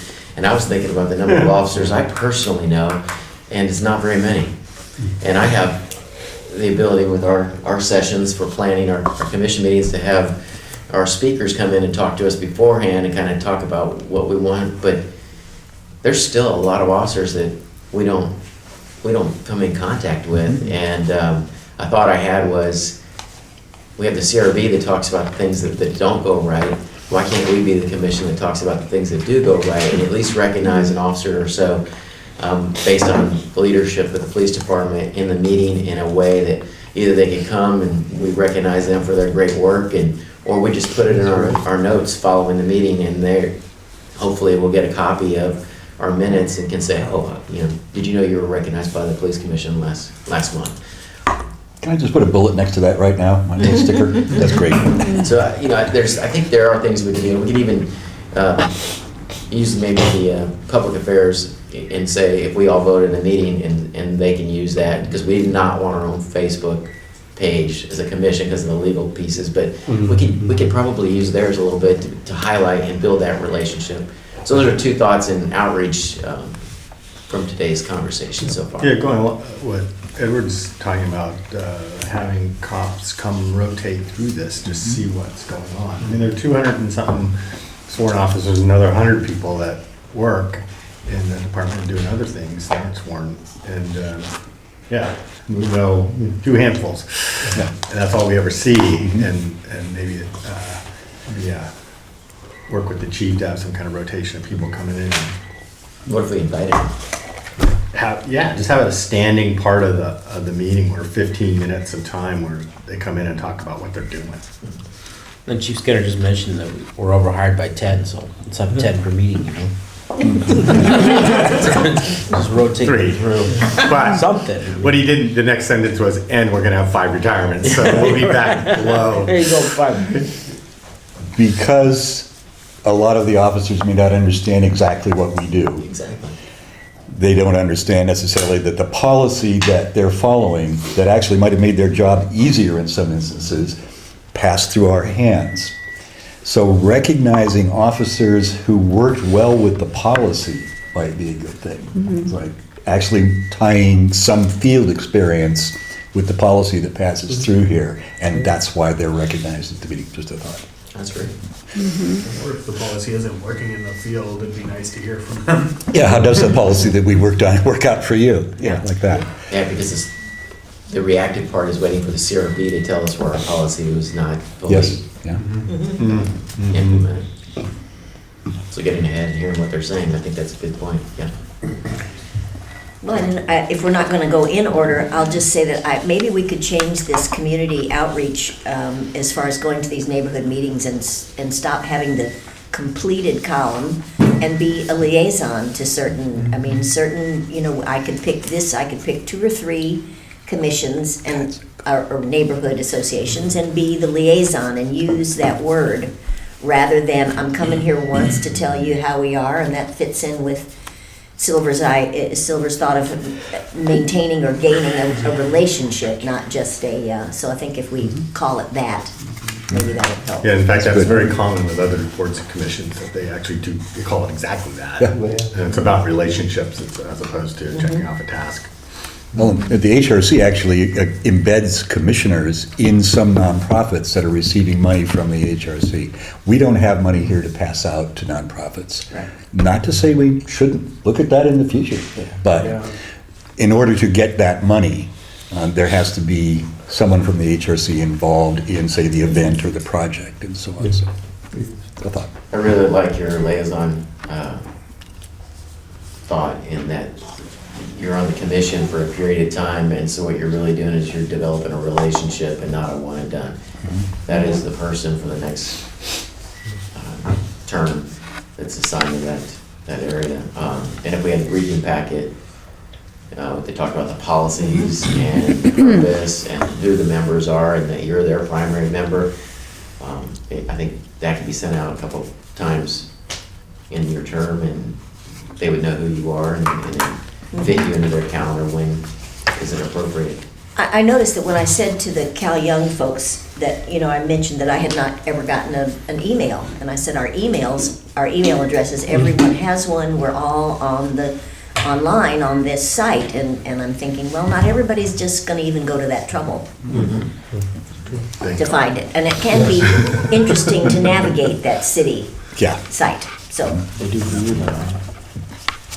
Well, it's sort of related, but not quite, because I think it's different, is increase awareness.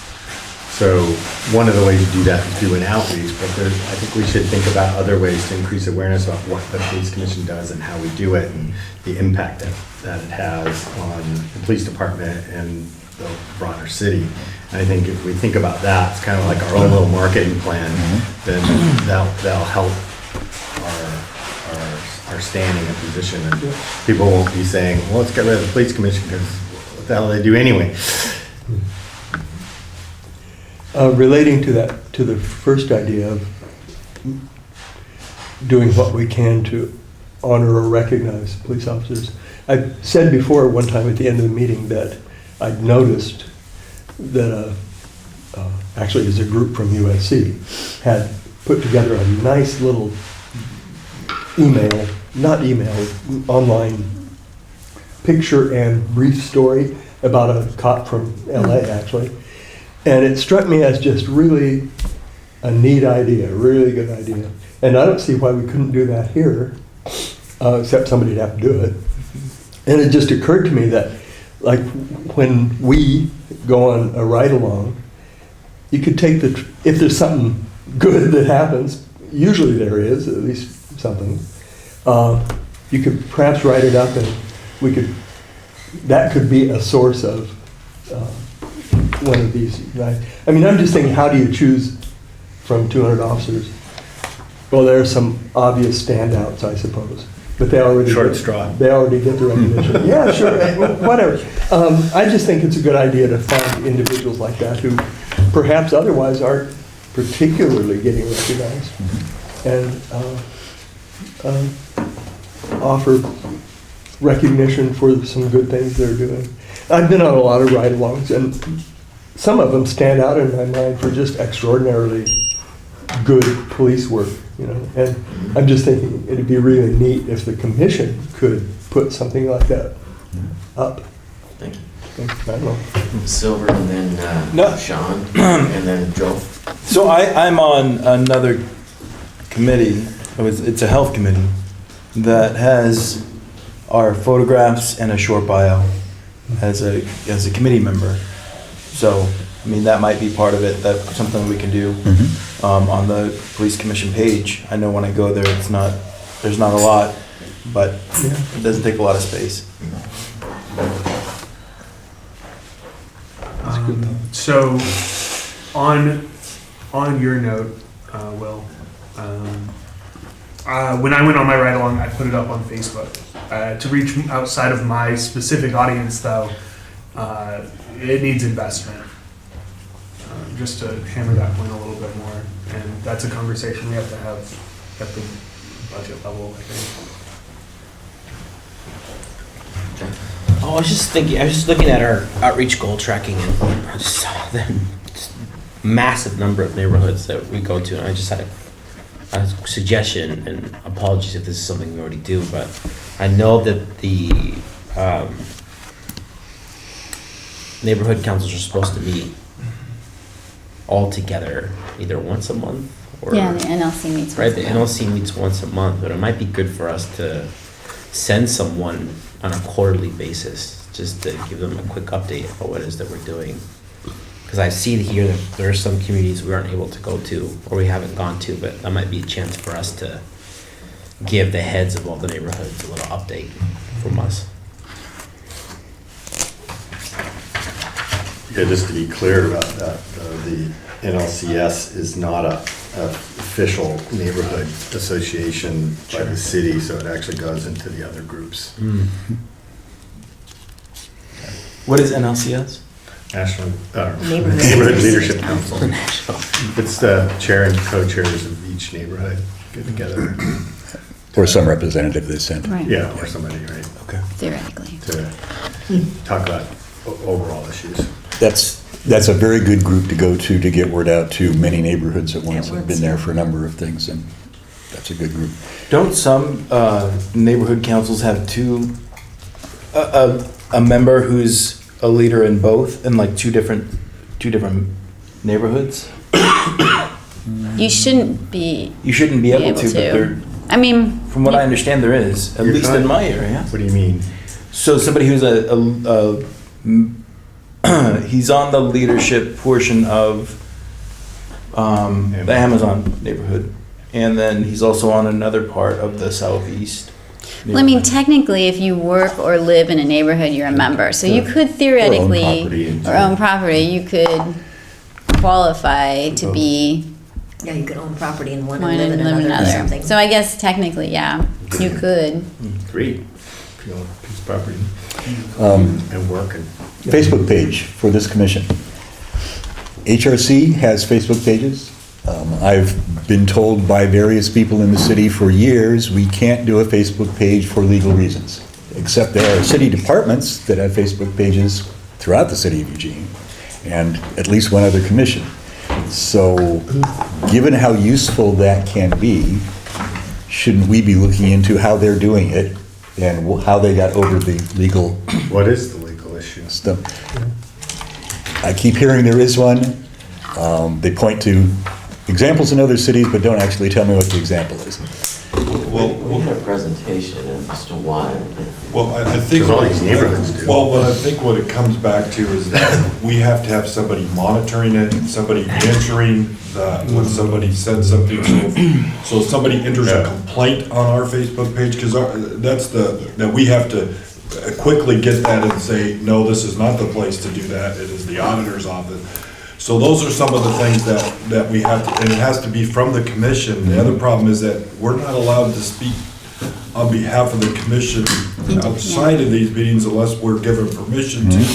So that's where, when we looked into that, all these things, we don't have one person on the commission that wants to sit and do that, and our terms are up. So once your term is up, then you're really not representing the commission on that Facebook page, so. Comments can be turned off. It can be an announcement-only page if need be. So that takes away most of the workload, because really all you're doing is hitting the post button. So that's the thought, is to use it simply as an announcement page. If it's commission, we have a staff member. If they don't have to answer questions or respond to comments, then really all they're doing is posting. And even if we posted one post a month, we'd be doing better than we're doing now. And the thing I want to emphasize is so many people now get their news from social media. The figures are that that's actually grown larger than all other forms of news delivery combined. For better or worse. Yes. For better or worse. For worse, I think. So the fact that we could get news about what the commission's doing, an officer we're honoring, something of that nature, what we're working on now, to people and have it show up in their phones where they're looking for their news might be helpful. So I would suggest that we look at how some of these other agencies, bodies within the city are dealing with this, because I don't think they have a lot of staff to deal with it either. But I notice they don't turn their comments off, so they've got somebody working on that end of it, but it can be. Ad investment. You're right. To get an account of something that, say, a ride-along or something some individual in this group wants to get out about the commission's work, yes, it takes some money to put out Facebook ads. The good news is I reached 120,000 voters in the midterm for less than $1,000. So it's not expensive. So it's labor intensive, but it's not expensive. That's all. Thank you. I think we had Jennifer and then Sean. Yeah, I think you have a good point, Edward, but I don't think it's realistic that we as a commission could have our own Facebook page. I think, attaching ourselves to a page that already has a following where we could occasionally push out information, I think is a lot more doable, especially in the long term, than having our own page where then we have to build a following and maintain active use of that on an ongoing basis in order for people to pay attention to it. But I think that utilizing social media, I have to admit, I get a lot of my news from my social media myself. I don't spend a lot of time reading the newspaper, as do, most, as you get younger, people tend to not get their news that way anymore. And so we have to adjust as well. And, yeah. I was just going to ask if we should start writing stuff up. Yeah. I've been We're going to ready get to. there. We went a little longer than I wanted to, but I also wanted to, we kind of focused this whole conversation around one area, and that was really outreach, right? And a lot of different aspects, and that's something I want you to go back and write your individual preferences around that, and we'll be voting. But one area too that we have to focus on in our work plan is these policies that have been shown here and asked. So I wanted to get your kind of thoughts, if there are any in general, how you would like to tackle these, and then if there's a order or a precedent or something that stands out to you that you want to work through early on in the year or later on. And then also when we do our 2 to 3, can you incorporate those in there? Because this is a key component of what we do. So thoughts, policies? So I'll start, because there's a few policies, you know, I would like us to continue to look at evaluating and training of supervisors within the department. I think we found that there really isn't anything that's formally set up yet in that. You know, the same thing, you know, the policy on promotions, transfers, and special assignments, I think that would be an interesting one to look at, to see how those things are done, you know, what is the policy around when they look at somebody to be promoted or on a special assignment. And then, as the chief talked about, to look at that use of force reporting and review, the policies around that, and including the interagency deadly force protocol would be a good one. And of course, the one that kind of goes along with that, use of firearms. I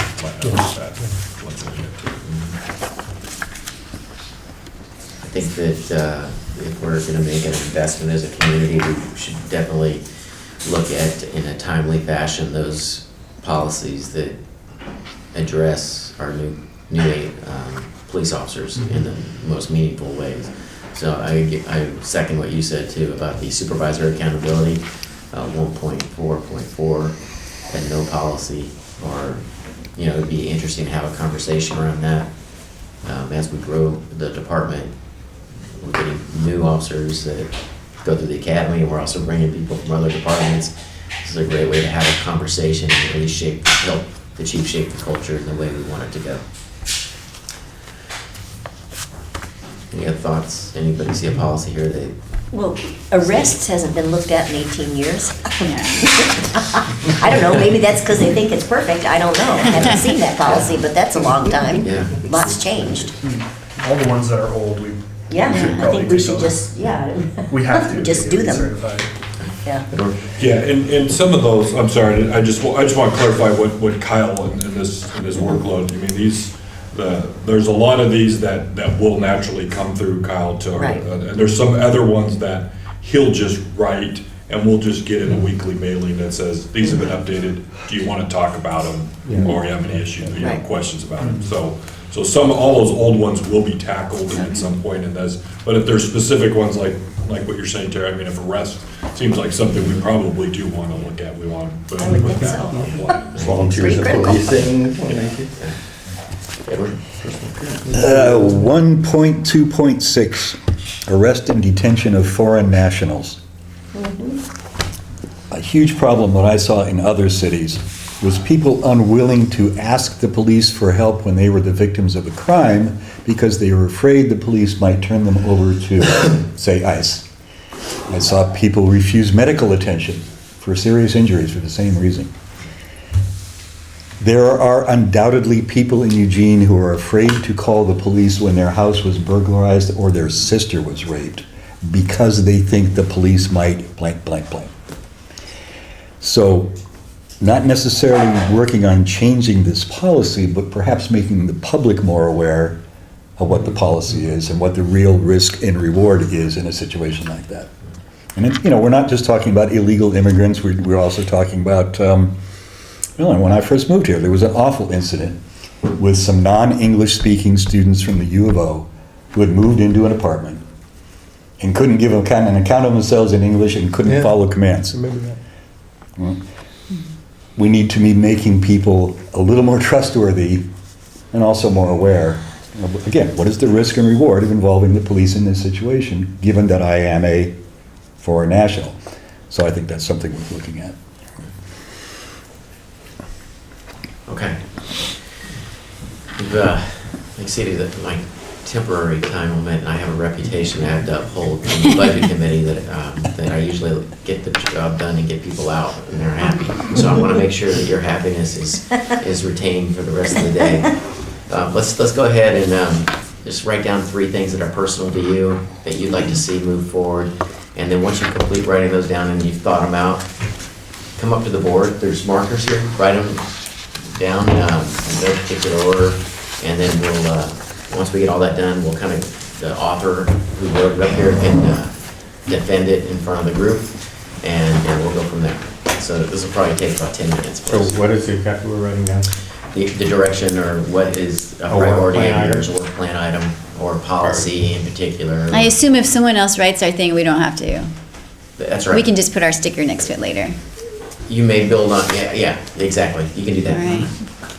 Counting on Sean and Silver to do a good job. I just need to have somebody write it so they can read it. There you go. I'm gonna wait and see. I might get lucky. Increasing neuromuscular disease, it's taken away my fine muscle memory. Oh, yeah. I can't read my notes. It's like, what did I write? I know I did It that. has come to that. Sadly, we all do that, and many of us do not have your excuse. Yeah, So no. you should not feel too bad. Diversity and equity presenter commission meeting.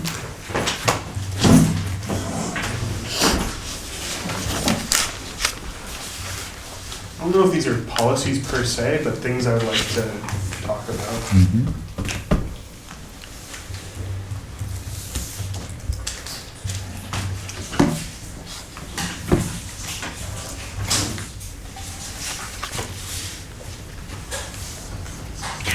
Hey, Sean, well, you're doing a great job up there.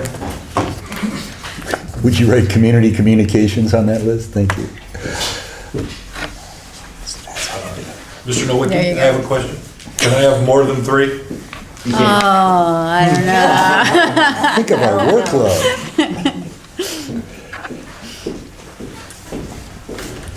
We don't have free Wi-Fi here. Oh.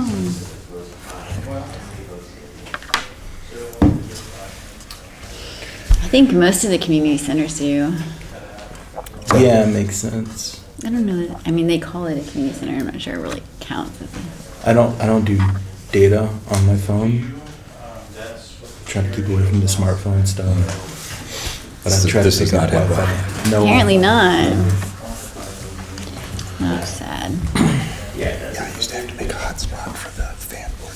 Oh, no. Yeah.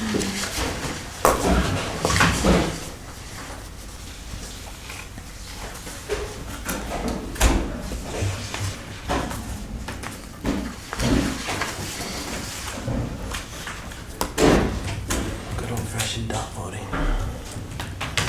I'll keep checking to make sure nobody's lining up behind me. Gotta organize your meeting. I could write mine in shorthand to keep it interesting. There you go. We can all try to guess what it means. I'm gonna apologize for my bad handwriting. In shorthand. You're fine, I'll use this one. Yeah. Gold blue? Wow, you came prepared with stickers. Look at you. Sure. Where's Bucky?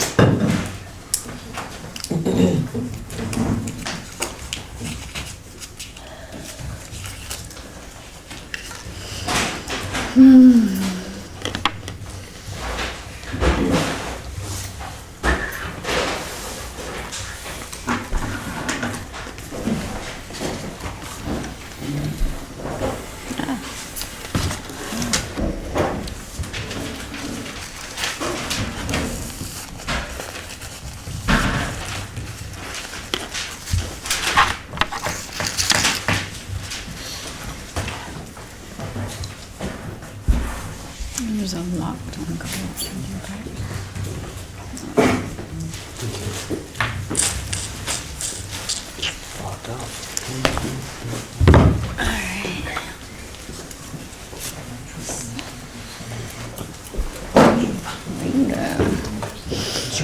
We get so many.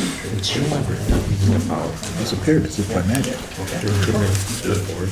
No, because we had a snowstorm, yeah, and then we're like, well, it's too late for this year, but no, but we have made a commitment that we're gonna do it anyway, so I always have make sure I you're, don't if you're still interested, we'll make sure you get them. I figured we'd hot Max and the second turtles that he I needed. know, right? I forgot about that. No, yeah. We're gonna do this. I mean, I think there's clear evidence that the people, the pool of people who recently applied was not very diverse, so yeah, it's pretty bad.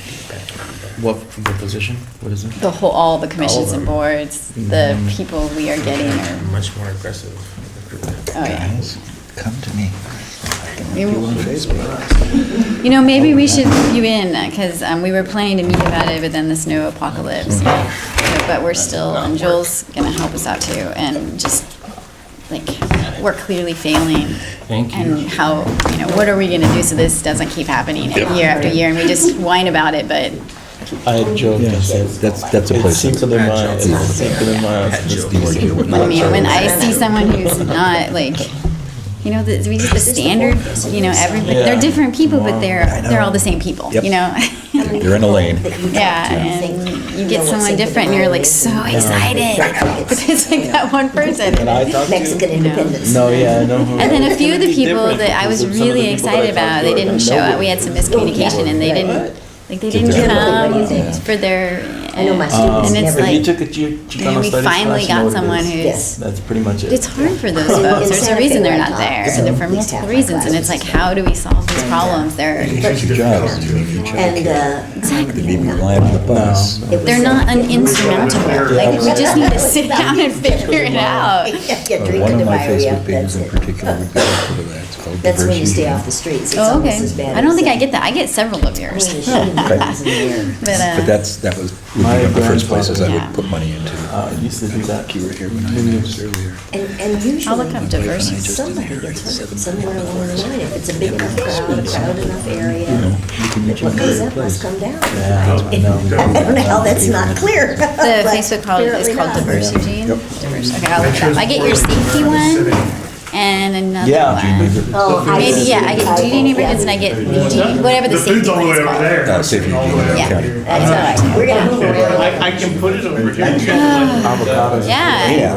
You guys want But to it's hear? really high gas. Yeah, I like this, but I used to run the Harlow Facebook, and I would often just repost your stuff because it's great, Here's my and answer it's to just that. why reinvent the wheel, just. Lemon, lavender. Since I'm and mostly peppermint reposting it oils from and somewhere else, pistachio I don't know.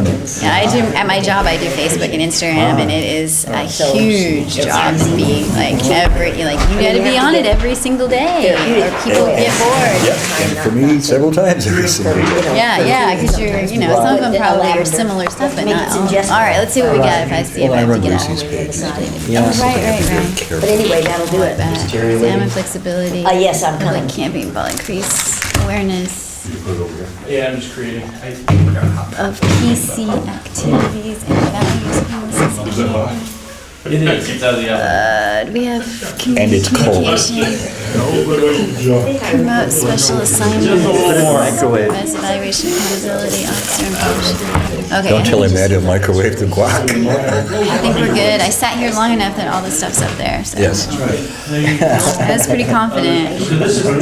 I know, it's just gonna be like, That was really handy, then it went away. I know, I was thinking that this is a great spot. I was very disappointed it went away.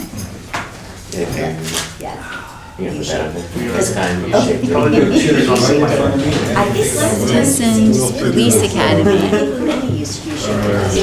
Yeah, because these were up front, and that way everyone had a view of what was up front.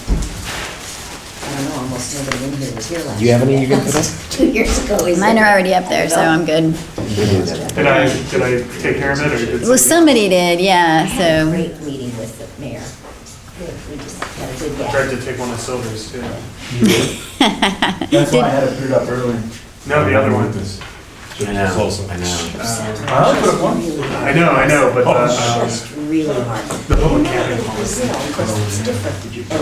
And My handwriting's not great, so it's better if someone else does it. they're not in chairs. It's like, wait, what are you talking about? There's no chairs.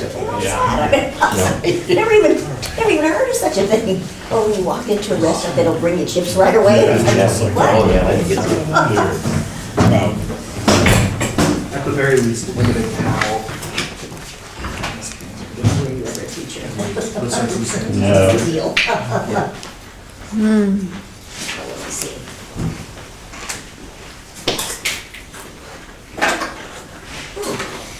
Are there rules for dots? Like, can you put all your dots on one? Do you want us like No, you cannot do that. You can, He's in charge. I'm waiting to hear what he says. The way we did it at the budget committee, if you remember, we, with the dots, it's your vote, so that you want to tilt it. Yeah, okay. I just wanted to be clear, not that I'm, I don't think you should be able to put more than a couple of dots on the thing. Because then it can completely sway. One person put all their dots on one thing and it looks like there's a whole bunch of people and they're the only one who voted for it. there Everyone are, else has the same amount of dots too, though. You're wasting their time. Just one person can throw I the think- dots. Well, the point of the dot process is to get the sense of the group. Yeah. If you Right. just put all your dots on one thing, that's not the sense of the group. right. So I think that's how we ended up with, let's see, citation for no driver's license or insurance. Because one commissioner at the time, I think, put all of her votes on that one item that nobody wants. As you can see, we never did anything on it because there's nothing to do on it because it's a state law that says you have to. Right. We can, Okay, so, So I think yeah. no more than two. What was it? Citations for? For not having a driver's license. we could limit it to That maximum is of 2 dots per. 2 dots per thing. That's a good point. Yeah, 2 dots per, I think would, Because we had people in the budget committee who waited, certain individuals will not be named, waited until everyone else put their dots up and then put their they're. strategically placed dots. That's what I do at when my company does these. Right, there's no rule against it, but it does kind of. Strategery. Strategery, yes. It is sneaky strategery. Tacticness. It's, yes. Yeah, yeah, yeah. But you know what? If you're following the rules, you can't get mad at them. The L County, Lake County. How is Emily? I haven't heard from her recently. She's busy. Got it. Guy talked for a long time ago since the interim. Working as a. Maybe the other day, I think some guys think we're really good too. I think it's too early for that. It's just not. Okay, did everybody have a chance? Put up? Or is it their thought captured there? Can't see the other list yet. Yeah. I'm good. Need more room? Nice. Any more room? I'm good. Way too much energy. So we have 3, there's one more behind me. And you won, you put it in the other.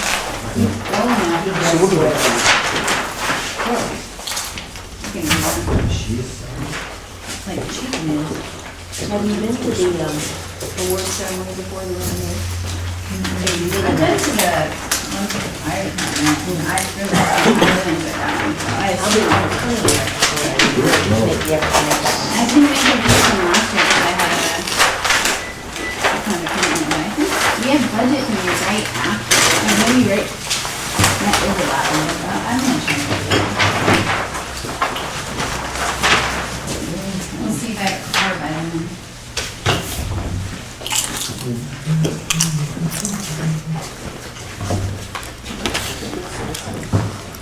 You gonna draw lines between each one. We should have done that with dots, like this, with A's.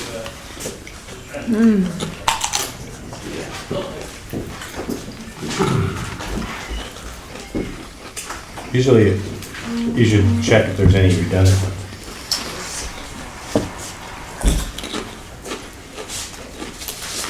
I've never understood people who add vinegar to their guacamole. Vinegar. Maybe it's lemon juice, no? No, I don't think it is. Oh, vinegar and the Guac mix. to make it shelf stable. That's it. God explained it. So Silver, have you been to New Mexico? No, I haven't. Just the food there more than anything, and the best red and green chili, they have the hatch green chilies, and I mean, it's just, Yeah, the food is wonderful. the hash chilies are good. I get those every once in a while. They're available. What's it called when we I used to when we sit work in with a. big apartments around the They area? were roasting them. If you pulled up to a stoplight, there's this one, oh, your eyes were burned. yeah, sitting Not there if red it, light because they're but roasting just in chilies, general, like oh when my somebody God. flees our area, Yeah. it's a prime That Eugene, smell just, and then, you know, they. I love that. Cotton. I think it's when I moved there, I had been. Interagency. Interjurisdictional Oh. something. That's Interagency. right out Something or there other. with Cooperation. Oh, man. There you Carnitas, oh my God, that just, that was it. So, we did a lot of, like, you know, meats, beans and rice and stuff growing up. But one of the reasons why it was easy for me to go from eating that stuff to being a vegan was because there's like jackfruit that you can use instead of honey packs. So Ed, how many hours a day do you spend on your social media stuff? I'm just curious, like on average. During the run-up It's to a the good- midterms, about 16. How about the rest of the year? You're never gonna get that same roasted meat smell, but now at this point, it doesn't make me. It's hard to say because I spread it out over the course of the day. But I understand what you're saying. Essentially retired Yeah, from that everything. was just too good, especially carne asada. 4 hours some days, Goes one all every day. Depends on the news We made cycle. tamales. Yeah, We make what's going tamales every on? year for For Christmas. Christmas, yes. I've got one page that's covering national news, the national about 5 political years ago, news we about it, had- so that can change We in the made morning. a Wow. vegan tamale for a friend. At you have that a point, I focus? was thinking, you know what, Do you have a focus area or just? I can't tell the difference. I have 12 pages, counting loose ones. It's one of the stepping. Each one has stones in understanding like. Either a slightly different focus or a completely different focus. Well, we did have That vegetarian. 100,000 plus that I managed to get to for the midterms has sustained. I was a little surprised actually, but I'm consistently reaching over 100,000 people a month. When you consider there's only about 140,000 Facebook accounts in Lane County, I'm happy with that. 140,000. That's all? It surprised me a little bit, yeah. At least It was 300,000. it's worth remembering that I don't advertise or reach out to people under 16. North of It's all Albuquerque, a those. little bit northeast of Albuquerque. But it's also worth remembering that a lot of those are institutional or business accounts. Yeah. Thanks. Okay. Right. Yeah. And I can't be sure that's all the accounts there are. It's just how many Let's, Facebook will allow me to Let's advertise. have our different If we didn't move here, I wanted to. ideas presented so that everybody has full context of what you're thinking about prior to the vote. So let's just start, whoever read the black pen here, we'll start on this side, we'll work our way here, so. So we have people that run diversity trainings that are a part of the city. We have other people that are great resources on just giving us, we could even get like a 10, 15-minute presentation quarterly at the commission about some of the different lenses that we have towards things that are taking place in the community, so that our perspective can start to get updated and changed a little bit. So that's my piece there, diversity and equity presentation every quarter. And then the next thing, one of the things I heard starting out was that rotating the locations would help increase accessibility. I think there's a general like for that, so I threw it up there so we could talk about it. Leading up to this, in general, all of my suggestions are coming because I talked to business leaders, community leaders, and some of the people affected by our policies, and they brought up a few common themes. One is the transparency, which is what this one goes to. Transparency and accessibility, both are important, and just because the information is available, I think we should take the next step and make it accessible as well. And a lot of the times with our busy lives, that means going to these meetings, but a lot of the people who we want to reach also aren't attending the neighborhood leaders meetings. Parents of young kids, folks who have disability issues. So I think investing in community communication is an important piece of that. The other thing that I heard as the biggest common theme were issues around homelessness. On the one hand, there were housed community members and business leaders who were upset about,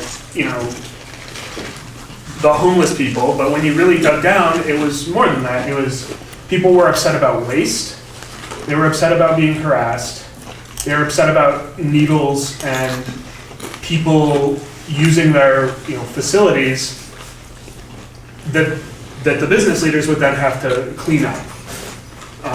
So in that vein, I'd like to examine recommending to the city council some ways we could cut in and save the police some time, energy, and effort, as well as the antagonism of the community by implementing things like dumpsters, needle drops, and other things that are cheaper than enforcement after the fact, and actually solve the problems for everybody involved, rather than just making them feel better afterwards. And then public camping policy, Silver's been a huge proponent of, so I think we heard from, cannot remember her name, but we don't have one currently, so I think it's a no-brainer to look at. Next one? Increase awareness of police commission activities and value. That's kind of an complementary thing to the outreach that we do, but increasing the awareness. I don't know how many times I've gone places and go, oh yeah, police commission, what do they do? The next one is just keeping an eye on the ball on homelessness and the camping issue. And we did a recent survey of most important topics for the people in Eugene, unsolicited. That one rose to the top, was like way far ahead of everything else on the list. So that's definitely how the police department deals with those two issues. The next one on the next page is interaction with and implementation of the community safety initiative that the council is working on and the staff's been working on for a long time. Next one is, as we did a real focus on the downtown enforcement and issues around downtown, it's kind of like, it's whack-a-mole or squeeze thing where if you focus there, then it pushes it out. So we pushed it out into the Whitaker, pushed it out into the Pearl, pushed it out in the West University neighborhood. So that stuff just doesn't go away. It just gets moved. And so we have to deal with the spillover effects. And then just the next one is the outreach to neighborhood associations and communities, the different communities that we talked about, the liaison role, and just keeping a focus on that as an important thing. Okay. Thank you. Next. So I just squeezed a liaison under Alan's outreach to NHA just to keep that thought in mind, because that's going to take a little more of a commitment from members to specify and decide which one you want to liaise with and that. So that's one discussion. I had a long discussion, well, not too long, maybe 10, 15-minute discussion with the mayor when I met her on Tuesday about the idea that public camping, since it's not illegal, what everyone actually objects to is the litter and the trash and the waste and which incidentally, when the river overflows its banks, it all just goes in the water, which we recently had. So, with talking about, I think it was Silver brought up, no point in issuing citations for obvious reasons.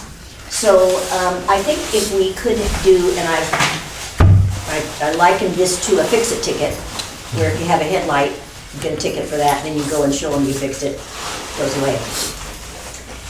Because the mayor and I, she was saying, she feels that they're public spaces, and the people who are there are part of the public, and they need to respect the space as well. And if they got a ticket, that we're not objecting to your being here, but what we are objecting to is the mess you've made. So the ticket is for littering, and it's a $500 fine, which we know they're not going to pay, but the ticket is for littering.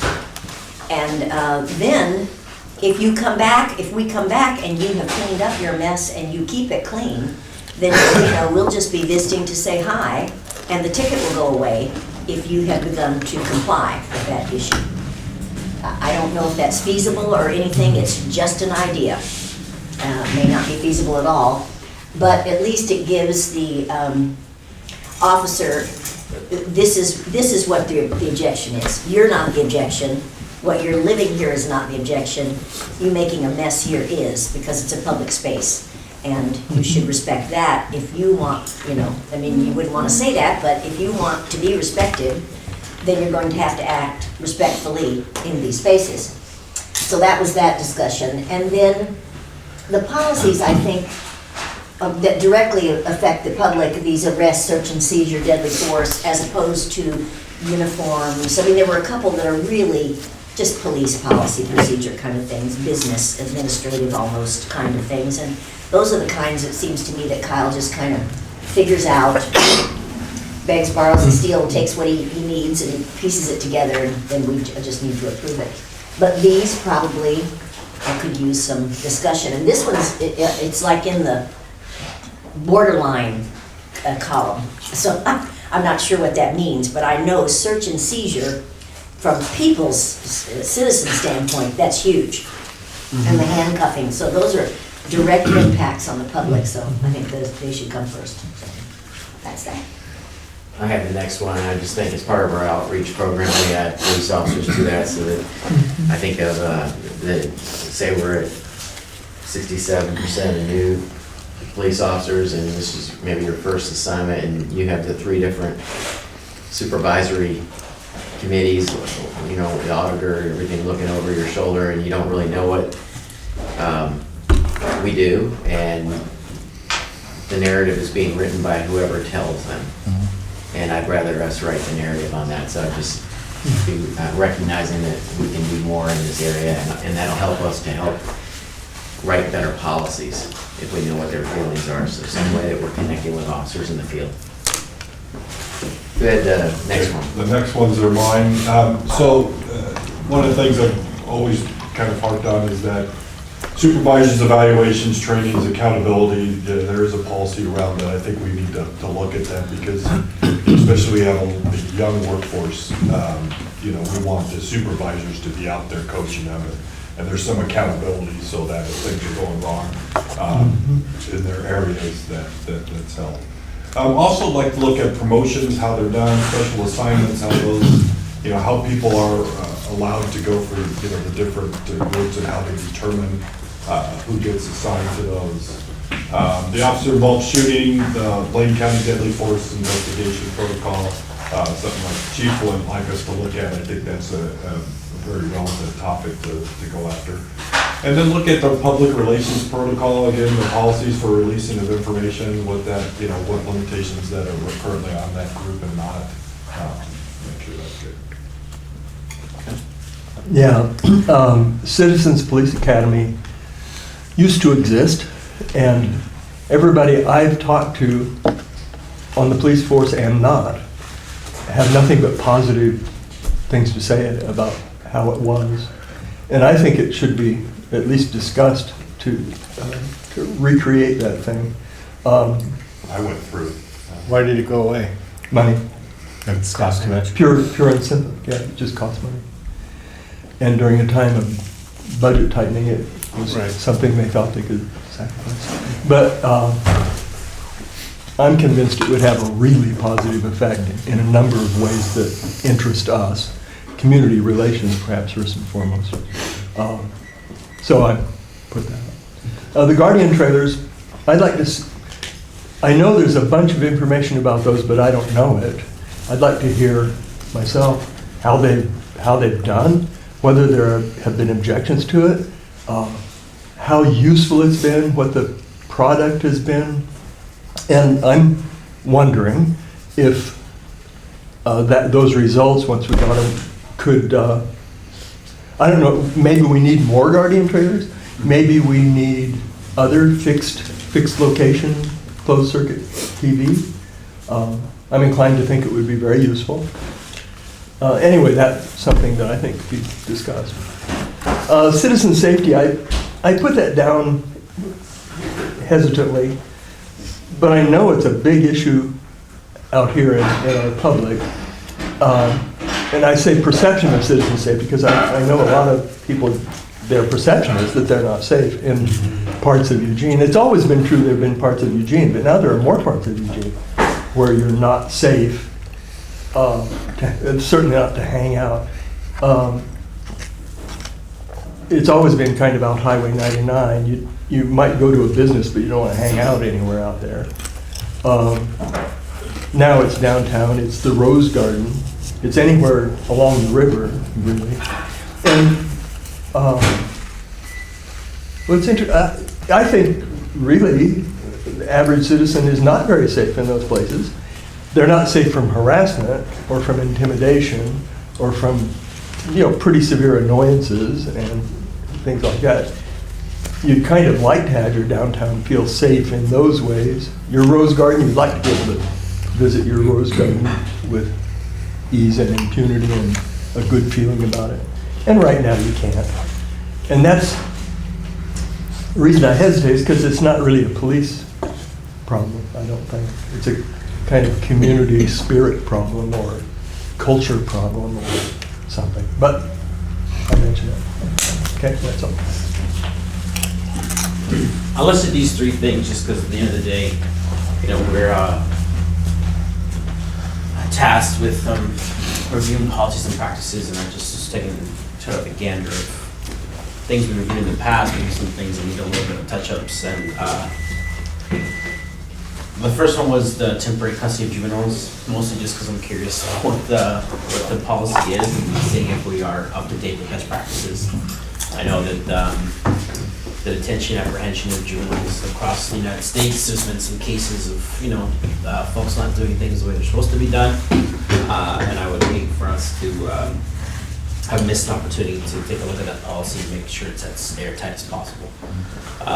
The second thing was the workplace harassment. I also remember an incident not too long ago here in our own police department, but also police departments across the U.S., right? Which workplace harassment, whether it be sexual or racial, whatever it may be. Again, I think it's important for us to have, oftentimes folks think about, well, what's the police department's interaction with the public? But I think, it's always the same, make sure your house is in order first before you do other things. So that to me feels like an opportunity for us to, again, take a look, see if we're up to date on best practices. And then finally, the use of force reporting and review. I know it sounds like we did it maybe 4 or 5 years ago, but I think it might be a good chance for us to take a look at it. Again, things have been changing really rapidly in policing the last 10 years, but certainly the last 5 years, things have significantly changed. And I know that the chief is probably thinking about this, and we should be too. So. I probably should have mentioned these before. 2 other things that I heard that weren't necessarily related to the first 2, expansion of drug enforcement in court. This was from a person who works in drug treatment. He was concerned that we're not doing enough. And then this is from the Santa Clara neighborhood. They feel like they're under EPD's purview. They blame EPD when something goes wrong, despite the fact that they live in a polka dotted district where some of it's sheriff and some of it's us. So the ones who are up the ones who know what's up, they know why there are issues. So it might be just public outreach, or it might be strengthening some of those interagency cooperation agreements. Also, hearing that other agencies in the area don't have body cameras, I find concerning. Yeah.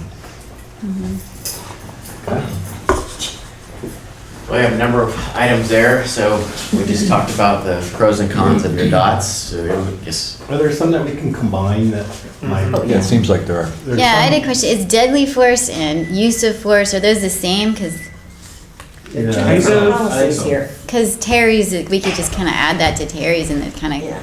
Yeah, There's- right. then I don't have to waste a dot. There are 2, use of force and deadly force. There actually are. They are 2. different? They Okay. are different because Okay. one specifically talks about when deadly force is used, and the other one talks about escalation Any kind of force. Okay. And so they're 2 very different policies to look at.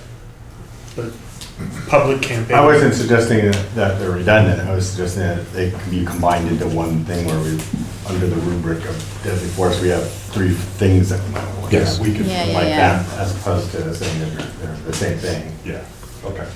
I would like the camping policy to be one that we really, really consider. So if Sean and Terry wouldn't mind coming to an agreement on what that would look like, any of the dots that we put on either of those should be combined, I would think. Yeah, Because we got 3 camping ones. Yeah. All right, we have one here. These two look to be very similar. I'm gonna And go then- ahead and I'm then gonna the- add litter as well. Well, and then there's the next one, the one at the bottom of that page. Oh, homelessness Homeless. and camping, yeah. We should leave that one open so that we can put more dots there if we want. Or do we want to add homelessness to this piece, camping? I think all 3 of those Yeah. are the same Same thing. thing. Yeah. Because public camping, we would be lying if we pretended it was about anything other than homelessness. Yeah. Yeah.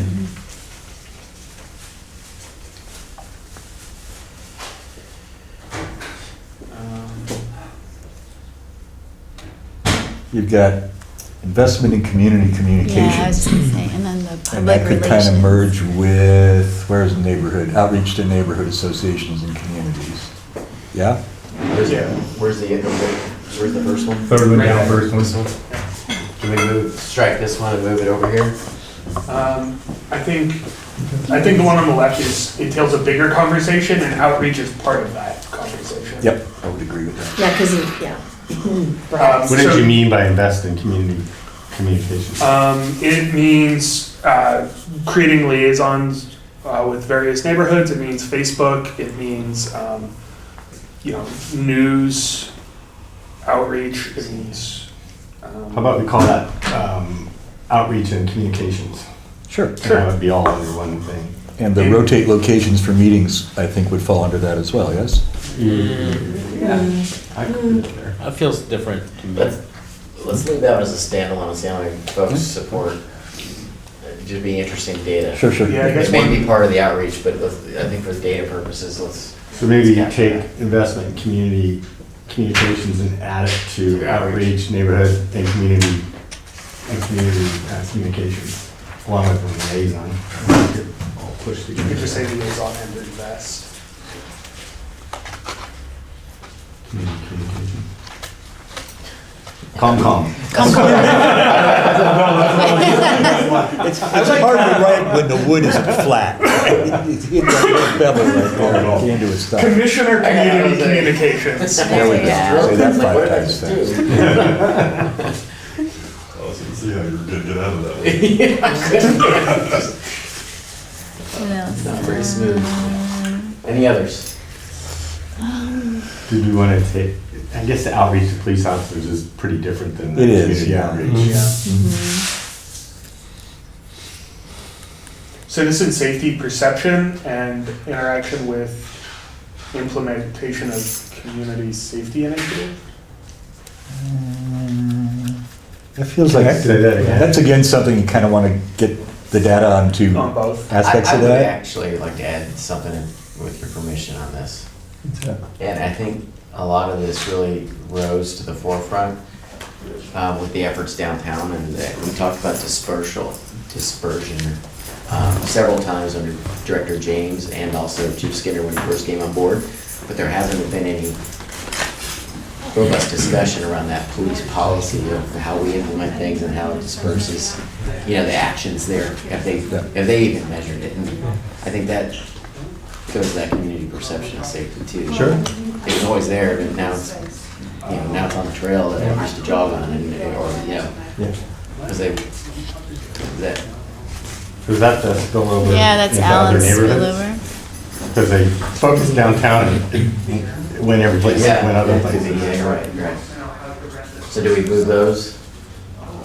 Is this kind of the same thing then? Well, it is, the perception of whether you're safe or not, whether the police are doing their job, do we have enough police, that's really kind of a separate Yeah. issue for some people. Because when we used to do a survey all the time, we used to ask, do you feel safe?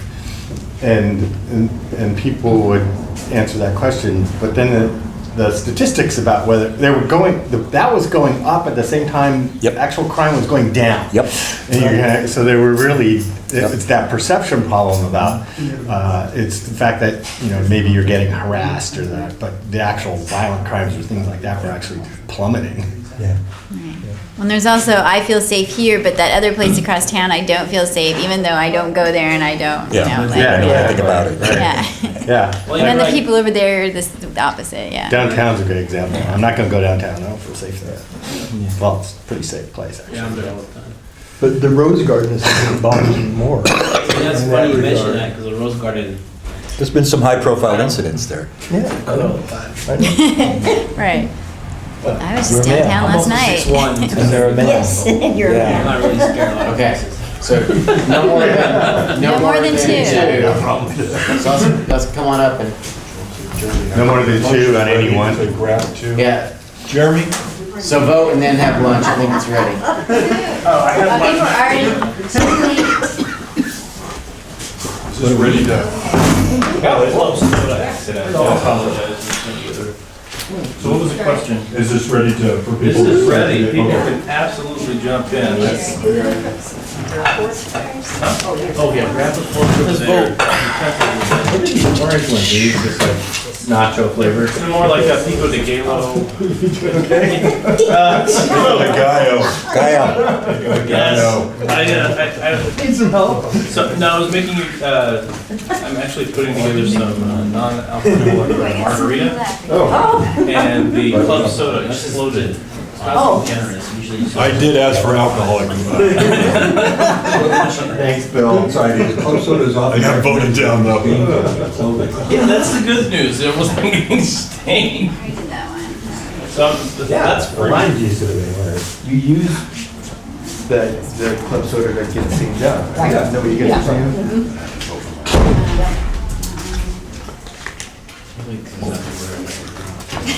You might as well get on board.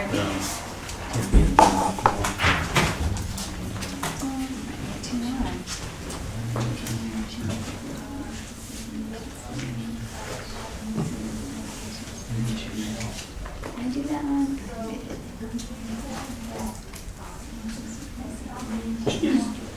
Oh, okay, we're gonna start. How many are we gonna pick? We got 2 years worth of work to do. And then these can all expand through. Just sounds like cheddar and pepper jack. Like my abuela used to make. Yeah. Mexican barbecue.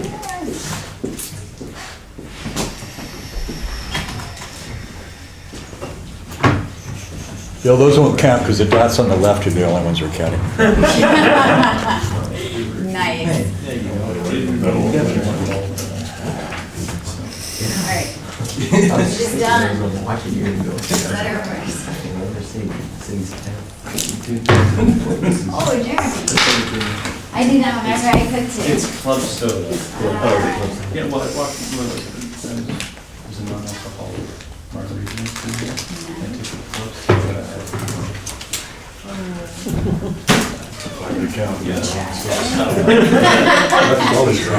It's trying. Usually it's like that's counter height, so you're like doing stuff and you just like, I get everything I'm cooking. Yeah, I'm for it. I heard what you're saying. I just where you're going with that. So you should try a Santa Fe at Christmas sometime.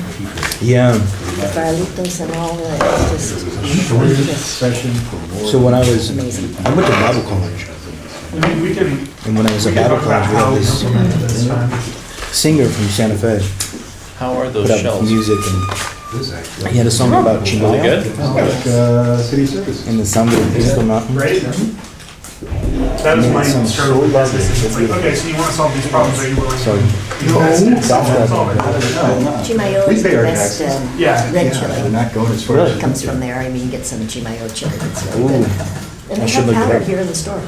Yeah, And she looked it's it the up. Chimayo, yeah. Really? I know there's an artist community in Dallas. Oh, yeah. Anything like that, there's just art everywhere in New Mexico. These are barbecue on the outside. Oh, one more.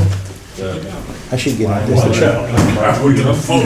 That side is the cheese. I understand the work- inside, and that's the work just part there. energy. So this is If you're working for the yes. government, any government, state, city, local, anything. You've got a job, and if you're not, Live on the wild I mean, side. Yeah, we're living on the in wild Mexico, side. That's the perfect. thing is, get a job with the Department of Transportation, you stay there for the rest of your life. And the other half of it. Stay there, and, you know, there's a lot of milk in the government. That's interesting. It's I mean, it just tastes not like barbecue. I can tell. In a burrito. And that's You get all the good stuff. That may severely affect things around there. So it's just. I like my job at the city club. Barbecue here. But if I could do anything, would be writing comedy, Springfield. bits and stuff for, you know, corporation, whoever. I have a friend who's done that for, The quotes that you offer. been writing and comedy bits from the beginning and still, now she writes more true crime stuff. But she started out more writing with, not Johnny Carson, oh, Jay Lester was the other one, yeah. No. Appreciate it. I hope. Thank you. Do you know Leonard Storr from Pressure other Springfield? agencies to adopt body cameras. He's city councilor in Springfield. His cousin writes comedy. That pressure would come. With Jordan Peele and Chelsea Peretti. Jeremy, I go over there. For what's it? More often, But he'll when you're story. looking over our reports, You had another more guy often find than out. not, it's always. I'd have to be able to That's that's been. Those would be good too, I do so. stand up sometimes. Honestly, what I Yeah. wish I would've gotten that was. You're gonna tell us when you're gonna show up for I that. haven't for a That year. would've been much better. Been busy and it's a whole thing. I mean, everybody that does it, they're like ingrained in this culture of Getting me out of that person's. getting high, getting drunk, doing stand up. Yeah, it's kind of weird. Takes a while. It's kind of weird. Or I don't people do like Jay Leno, who continued to do stand-up the whole time. The whole time he did stand-up all the time. He never even apparently touched the money that he made from NBC. He wanted to rely on his stand-up. He did that That's always. That's What's the awesome. article dot over there? The second one. So far as I Yeah. think it's a compulsion that, you know, like even, what's his name? Everybody loves Raymond, Yeah. he does it, and so does Seinfeld. Still Yeah, does he stand-up. does. He's a billionaire. He is a literal billionaire. It's crazy. Yeah. I can't even imagine having that much money. Oh. Hey, where'd you get that slip of the tray? Well, it is, You yeah. cannot spend it, you cannot. I don't do dairy. Give it away, you cannot. Don't, yeah. It's There's just only a lot. few You cannot non-dairy do that, and, Fritos. Fair enough. Yeah, it's, That's why I'm all for taxing. Who puts the crap dairy out in of her Fritos? you're not gonna miss it, right?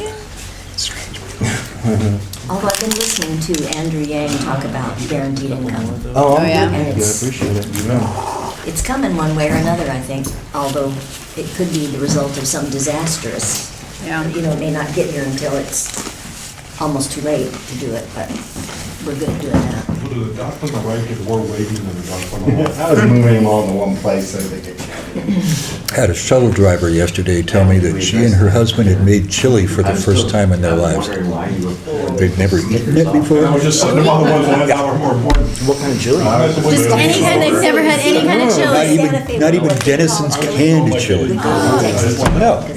Last night I went to Falling Sky and their special was a chili dog and it was fantastic. See, now, I've only once been able to bring myself to do that to chili. It was good. It had potatoes, little pieces of potato in the chili. It was good. It was decent chili. I make them every now and then. I like Never put in Falling potatoes, so Sky. you don't tell people I put grapes in. Oh, Cut up grapes, put them in at the very beginning, they cook down like the tomato, that it gives us this body that's that's interesting. not quite identifiable, Because you just cry. But you like it. Yeah. everyone who's eaten it has liked it for about 12 years now. Just crying. That's what I was wanting to clarify. Everybody I voted? did. Nope, I think so. No. Our Falling Sky on 13th is didn't, within I'll walking distance confess. of my work, and so we all walk down after work sometimes. Okay, get ready to That's count. our local top three, hang. is that what we're doing? No, No, you get 10. get all of them. Two, only two per one. You can put two on one if you want to wait it. So if you No more really than care about five. Color is not important, right? Correct. Okay. That's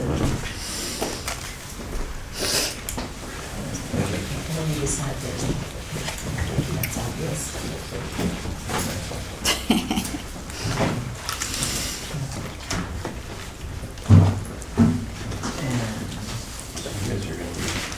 Terry was saying she'd never gotten an email as a commissioner from the public. I've had about 4 of them from the same guy, who, despite, I think both Jerry and I telling him, police commissioners are not the people you want to talk to about an officer conduct case under investigation. You just couldn't get it. It's like, no, can't talk to you about that. Nope, I need to be talked, nope. It's not our job, That's right? been about it. It's difficult to see systemic problems a lot of the time. Well- And that's mostly what we deal with. Yes. And there's an assumption that if you have anything to do with the police department, you must have something to do with all of the police department, everything it does, and why can't you make some difference in that? It's like, yeah, it's compartmentalized. Want some help? For good reasons. Jeremy, do emails come into us? To the police commission? Sparingly, but yes, they do come in, and when they come in, I include those in your mailings. So, things come in different ways. You'll have somebody call on the phone, you'll have somebody drop something off, or somebody will bring something to the police commission meeting and drop it off, and then I'll go scan those images and send those out in the mailing. So sometimes it's just a phone message. And sometimes we had, one lady came to several meetings, it'd be maybe a year or two ago, and could not grasp that she was talking to the wrong group, despite the chair saying, we don't manage the operations of the department. And so she'd launch into this whole, this is what's I happening think I would not to buy me and it. my family, and you need to help me. It's like, We just recently. the chief is here, Just talk like to you the try new chief. things. So just recently I got a phone They don't, call. it's not always gonna be a good Said she wanted experience. to approach the police commission, and so I left her a message telling her that she could do this in June, but the police Yeah. commission doesn't respond I feel like we deserve it if we're to gonna come. complaints. They review I think it's such a policy, beautiful and day. if she wants to make a complaint, the correct avenue would be to They the can make real auditor's barbecue office. outside.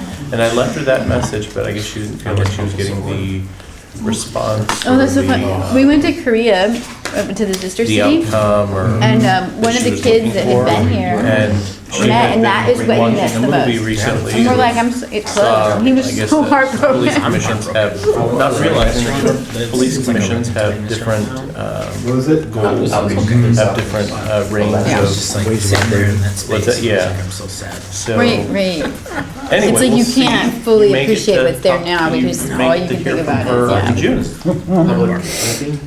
I've lost track of the number of people I've had to explain they don't give us a bat signal. Like you personally? No, it's like, oh, you're a police commissioner, you have a bat signal? Okay, Not- that's what you want to ask me? Well, they don't, yeah. Clearly, they don't understand what a police commissioner versus what you do. what Yeah. we do. Yeah, they wouldn't need to ask if they understood that we definitely have that signal. You should just start telling them yes. Yes, I do. that's We need right. to decide on a shape. What would be the shape of Eugene's bat signal? I'm sorry. Yeah. A duck. Daily force investigation protocol. An organic duck, a vegan duck. I think that's too UVO-centric. We need to think outside the UVO box. Not that I don't like ducks, I like ducks. Okay, a raccoon then. What was it? A marijuana. Locations? There are a lot of raccoons. There are, A lot of and dispensaries, turkeys. too. There's someone just out right now. Stuck in a chief scatter. Yeah, chief scatter I saw. A Outreach raccoon to in corner. NHA and communities and liaison. They're adorable as long as you stay away from them.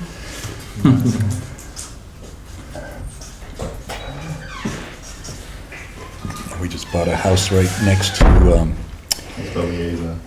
Waymore's Park. Oh, Discovered that the street in front of the house is a turkey highway most of the day.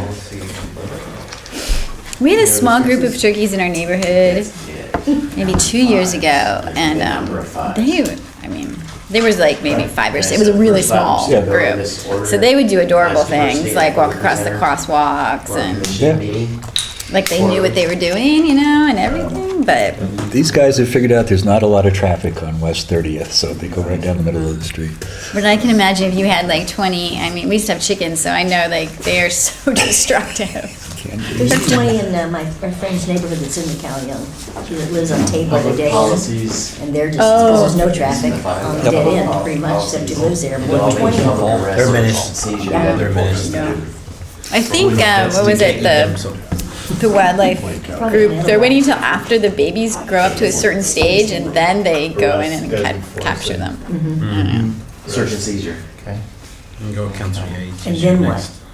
You know, what do they do with them when they capture them? Just take them out? Eat them. Apparently they kill them and deliver them to food kitchen, like soup kitchens. Yeah. Oh, Is that public relations protocol? that's what they told us. You're gonna I mean, at least stick they to don't that go to story. waste. Yeah.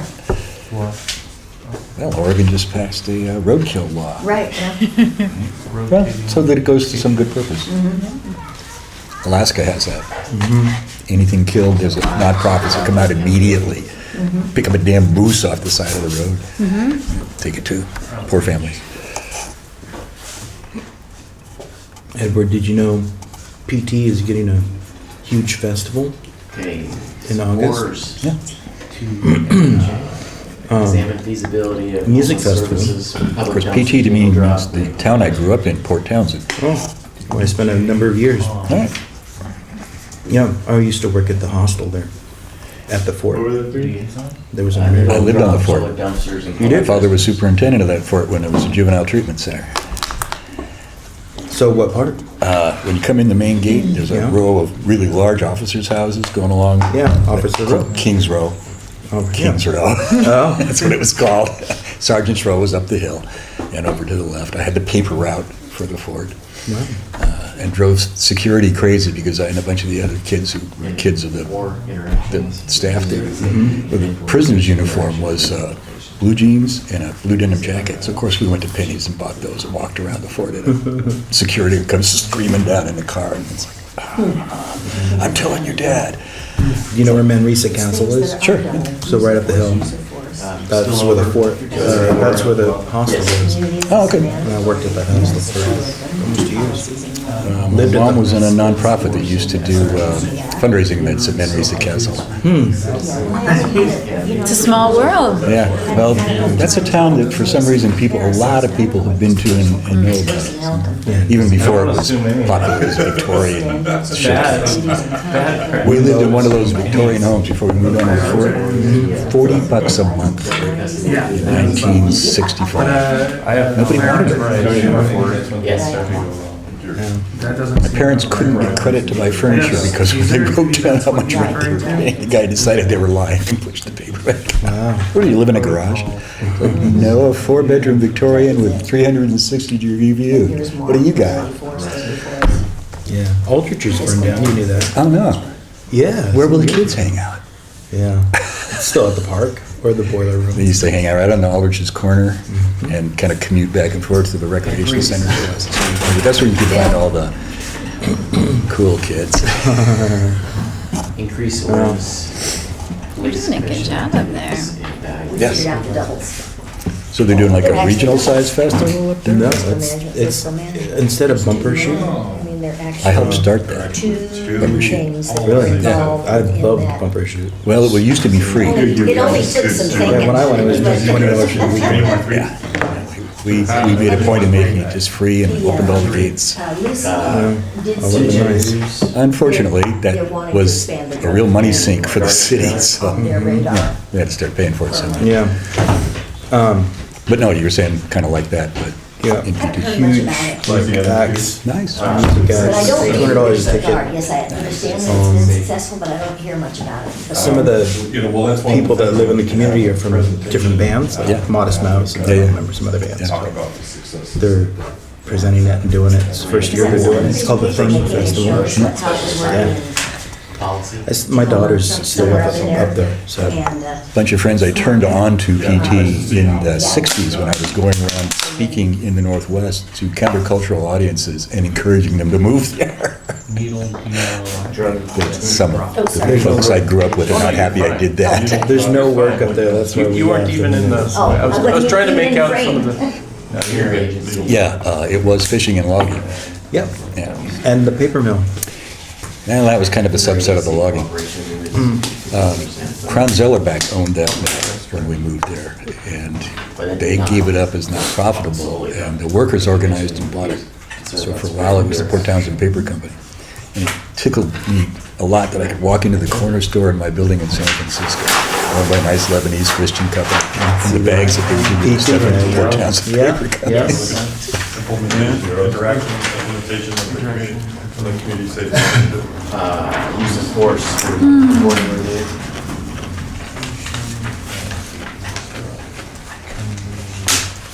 That'll be just a given. We want them. That's why I didn't vote for it. I figured we'd use the force.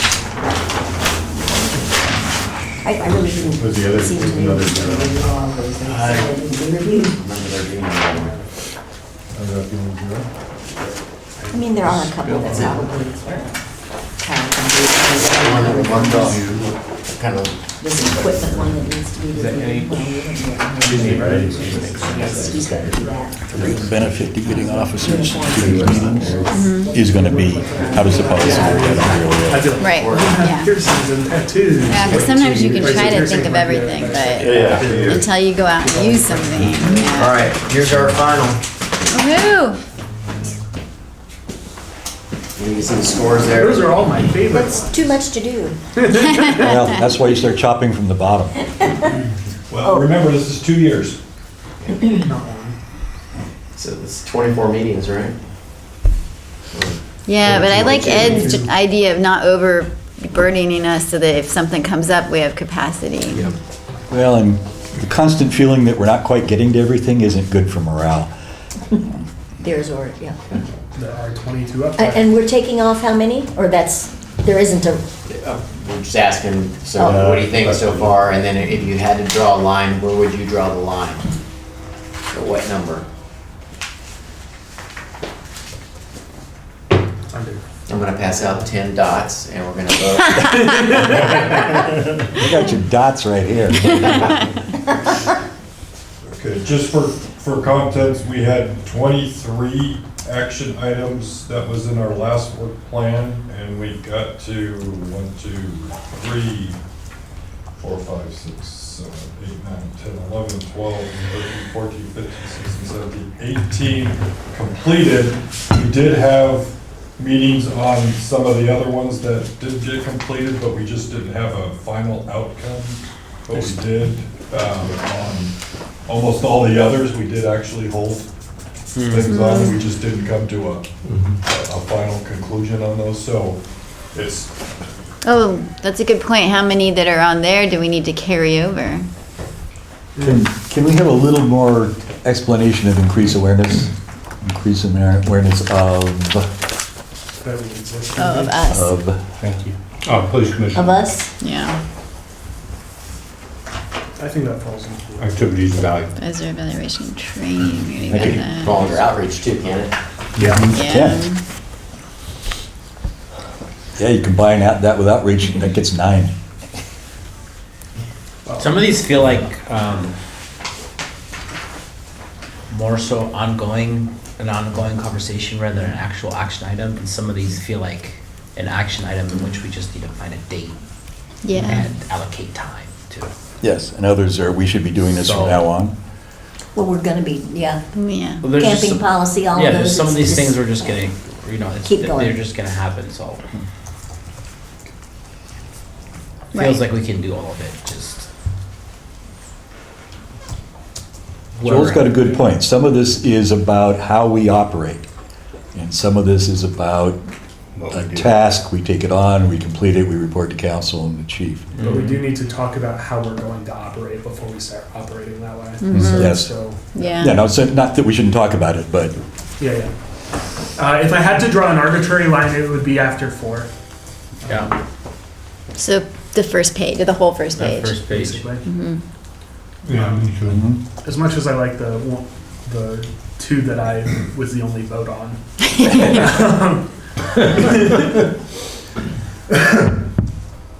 And Yeah. also my idea.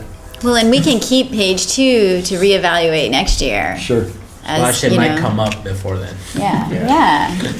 yeah. I mean, we may get more done than we think, and then, And Well, increase and- awareness of, yeah. I'm sorry. Well, I was just thinking, drug enforcement, you're talking about drug court? Because that's already in the works if they want to expand it. It's gonna come up. And he's got that new street team that's gonna be changing now that's, so that really isn't anything that we can do anything about? It's 15 from here. So there's If 15 you on the cut first out page. after I don't 4, you think- have 15 on the first page. That's perfect. Unless you wanted to increase awareness, add that to outreach. Well, yeah. Everybody okay with that that? works there. Is that Yeah. the same thing? Yeah. Okay. Right, And to some degree, rotating locations. Outreach, the other outreach. Increase the down, awareness. down. There you Six, go. yeah. I was going to say, to some degree, rotating locations falls within that as well. Yes. right. Well, it's a potential strategy of outreach Yes. that may or may not be a good idea. Yeah. We can discuss it at the same time. So then Make some interesting meetings downtown. Well, that's an action thing too, right? You just schedule Yeah, it's something. just something, Yep. yeah, Yeah. it's just a scheduling thing. It's just done. Yeah, the so policies are all Yeah, I would just combine those two. do it. I would like to, in that conversation, though, talk about doing specific Facebook ads that target the neighborhood we're gonna be in. Mhm. Because it's a really easy way to let them know we'll be there and what we'll be talking about. Yep. Well, we're gonna have to figure out, if we're gonna do this, how do we not waste our time? This is People a done actually show thing. up. It's just a matter of scheduling presenters. Yep. That's fast and easy. Yes. This is fast. Well, Comparatively. as far as making it an agenda thing, Right. you have nothing. But then and then the scheduling of locations, right? See, We have those a two, discussion about- so we have 15 and we really have 13 after, once you get through the scheduling piece, the execution, you know. About right. Yeah, I think that's, because some of these are going to be multiple meeting Yeah. topics and briefing presentations. Should we dive deeper into some of these right now? Is that appropriate or? Talk about what they need. Yeah. Could we include diversity and equity presenter with the rotating locations and outreach? I mean, if it's something that we're gonna be scheduling with anyways. If we think less of outreach and more about two-way communication, Having them defined is useful. Yeah, We've up had and down. problem in the Okay. past where So let's people define move these on. then. Good suggestion, Joel. Sure. So maybe we can start up from the top, right, the outreach Just go police down. officers. So I'm going to turn this around to the Yeah, right. let's just back. start from the top and. I'm sorry, what are we doing? Just starting from the top. and What does it narrowing mean? down. Yeah, What's this? Oh, it's to define it Getting better. specific. Jerry will take great notes. Yeah, because otherwise what we've had happen in past years. What did is we mean some by people this? roll off, and Understand. there was a particular Right. person that this was of interest to, and they can't remember So- what it, yeah. Just my point of view, since I wrote that one on there, was that this one was just to come up with different ways, and that's, do we recognize officers, is to create an agenda, and create a conversation about how we implement something. So, open up to a lot of folks voted for it, so what's your? Yeah, I thoughts? thought that also meant bringing officers here to the commission. There you go, that's an action item right there. How granular do we want to be, right? Do we want a certain level of police officer? Do we want folks that are just patrolling the streets? Hell, you want opinion leaders to start with, because that's the leverage that you got, is they're going to talk to other people. But how do you identify them, and who does that identifying and picking? And we can also go on ride-alongs and stuff. I think that's a Yep. good way. Well, I Could think, what? we Going could, right along. Ride-alongs with officers. we need to reach out to the police officers and see how is that outreach gonna be beneficial? How did they, I'm wondering maybe if the union, or I don't know. Or is it being like sent to the Perhaps- principal's office? we should Ostensibly at the have, table, I mean, you have that our invitation. chair and vice chairs. Oh, man, I have to go to the police The commission. deputies, city What did I deputy do chief, wrong? That's right. and have Yeah. a conversation about this outreach, especially since, Scott, you brought it up, and see what it is they would suggest. That's a great in order idea. For them to have a close relationship with us. So I know that we see Lieutenant Mason and, I don't remember her rank, Smith, Oh, Sergeant. Sergeant Smith, quite often. I do want to know some of the different officers that are not at the table usually. So I am thinking like entry-level people that are, new to the force, or people that have been there for a few years and that don't know who we are, don't know how we operate. Could be supervisors of specific units that we could then have them communicate to the people in the units. So street crimes, for instance, investigations, so on and so forth. Stuff. Can we just be part of the training process? As part of training, you come in and sit down. That's nice. I mean, I think this is a great idea. I just want to caution you that they have to pay them to come to these meetings. They also work 12-hour days most of the time, 10 to 12-hour days. So coming in on a Thursday night. So just, I want to set realistic expectations that we're not just going to say, but because their answer may be that the commission goes to a training or the commission goes to something. But I love the idea, but I just think, let's not go down the path about, we're gonna have 10 police officers every meeting sitting here all excited to learn about us.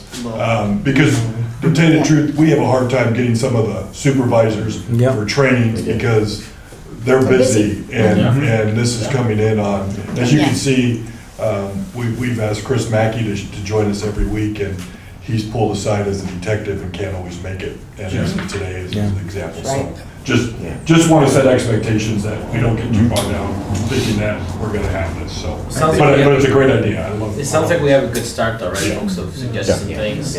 You two will have some more when you meet with the deputy and the chief, and you can come back and say, here's what we came up with. Can we move on? Camping. Well, that's just a long-term, It's gonna be- that's ongoing. Forever. So actually, I would like to have this better defined on what you mean, because the police department doesn't have a camping policy. It's not, it's an ordinance, it's a law. And so, and we, you know, and we're starting this conversation, so it's good to kind of define what we're looking for here, because we get the right speakers come in, but also what is the outcome of that? Because we can't have a policy that goes against the law. So we have to think about those kind of things. So, but I think it needs to be defined. To me, what that meant was keeping going with what we already started, which was that, you know, we brought in Lieutenant and talked about how does the police department deal with this issue, as opposed to, you know, the global camping issue. It's really about the interaction between the public and the campers and the police department. Now, is this something that I'm interested what other folks think. Is it something we visit every month? Is it something we're doing a quarter? Are we having sort of actionable items or things we want to bring to council for review, or is it just us being part of this general conversation? Because I feel like that's an issue where we can't get away from, and also we could just spend all our time working on. Black hole time. Well, black hole.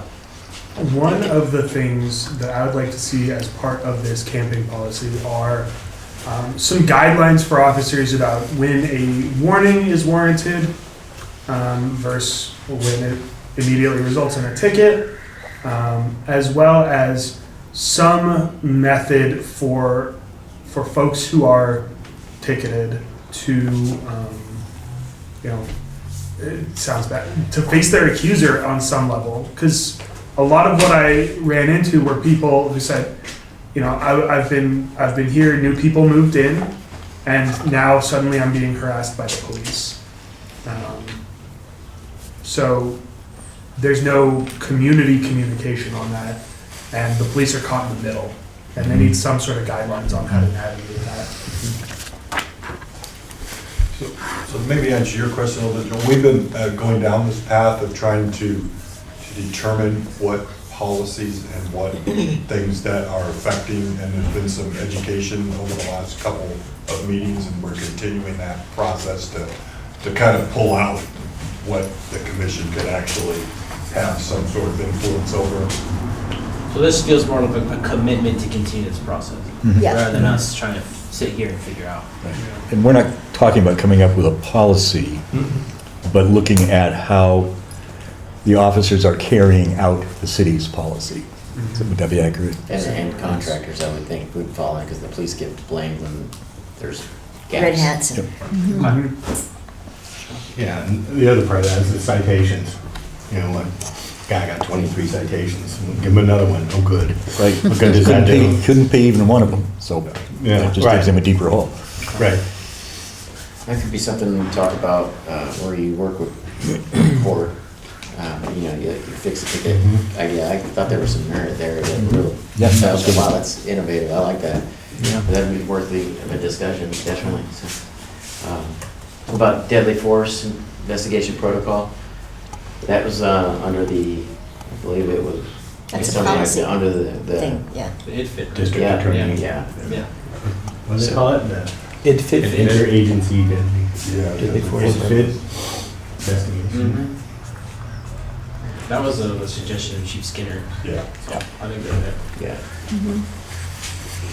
So we know that'll be an ongoing conversation, and not one that you have in action other than maybe writing support for something to put parties together to have conversations. And this is, I So think this maybe- also has to do with the county as well, right? Like, it's Yeah. not Yeah, there's just multiple us. agencies involved This in feels this. like, again, an Learning. opportunity So that we can for you figure to out chat what with some other role we want to play. police. Do we have other police commissions in the county? We're the only one, right? Yeah, we felt that same way about being the only human rights commission in the county. Yeah. County used to have one. It used to be like what they did. Okay. And it's hidden. We're the friendly county. Okay. So I'm wondering if perhaps, if I may real quick, I had a conversation with Chief Skinner recently, when we first started having this conversation, and one of the things we were chatting about is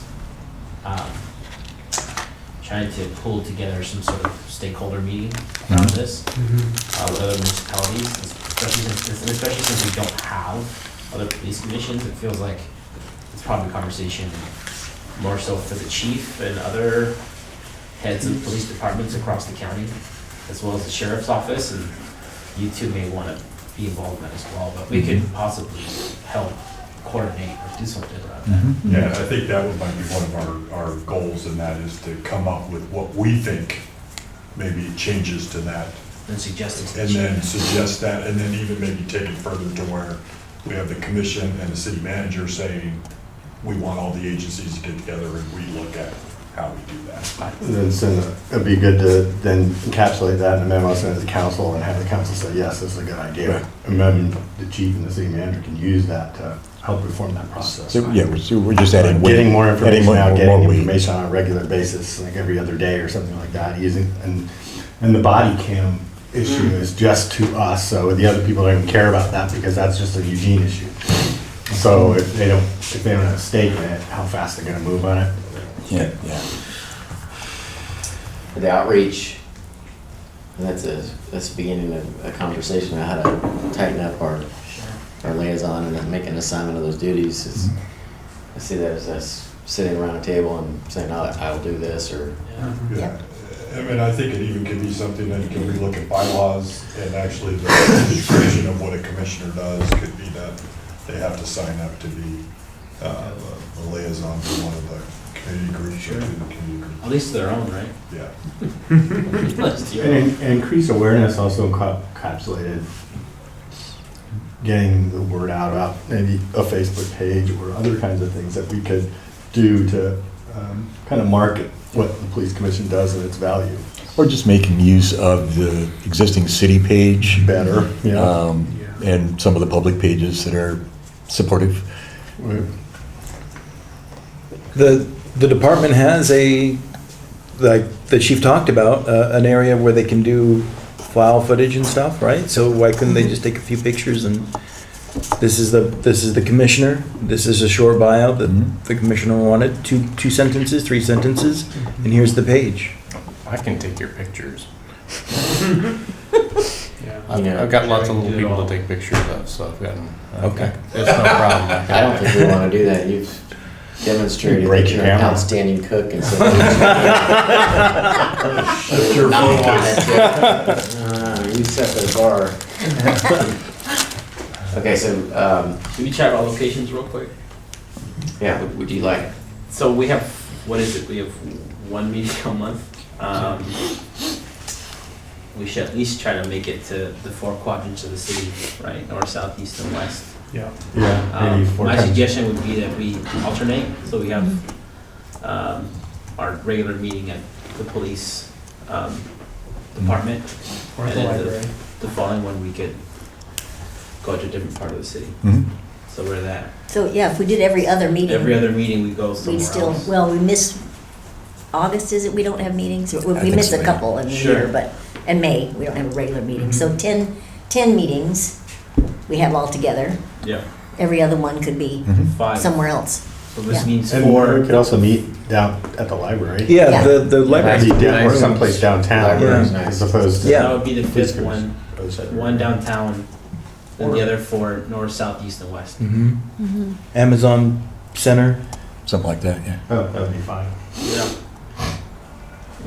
Peterson Barn. Sheldon Community Center is where If it's a Cal Young meets. city location, I can get us in for free. Sure. Yeah. So- Yeah. Why do we meet at the police station? Just cause? What's It's that? easier Why for do we the meet staff. there? Easiest. It's easier for you guys to be, Well, because you're all there.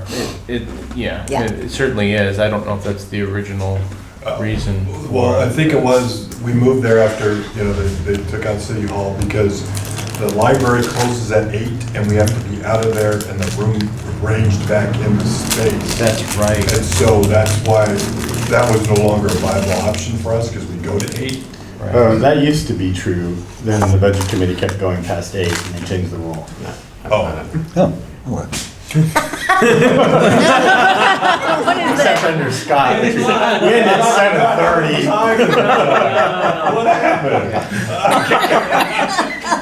We now end at 7:30 every year. so truth that- comes that- out. that sort of, I just want to give the history of why that ended up at the department. And so we thought there would be a new City Hall by now.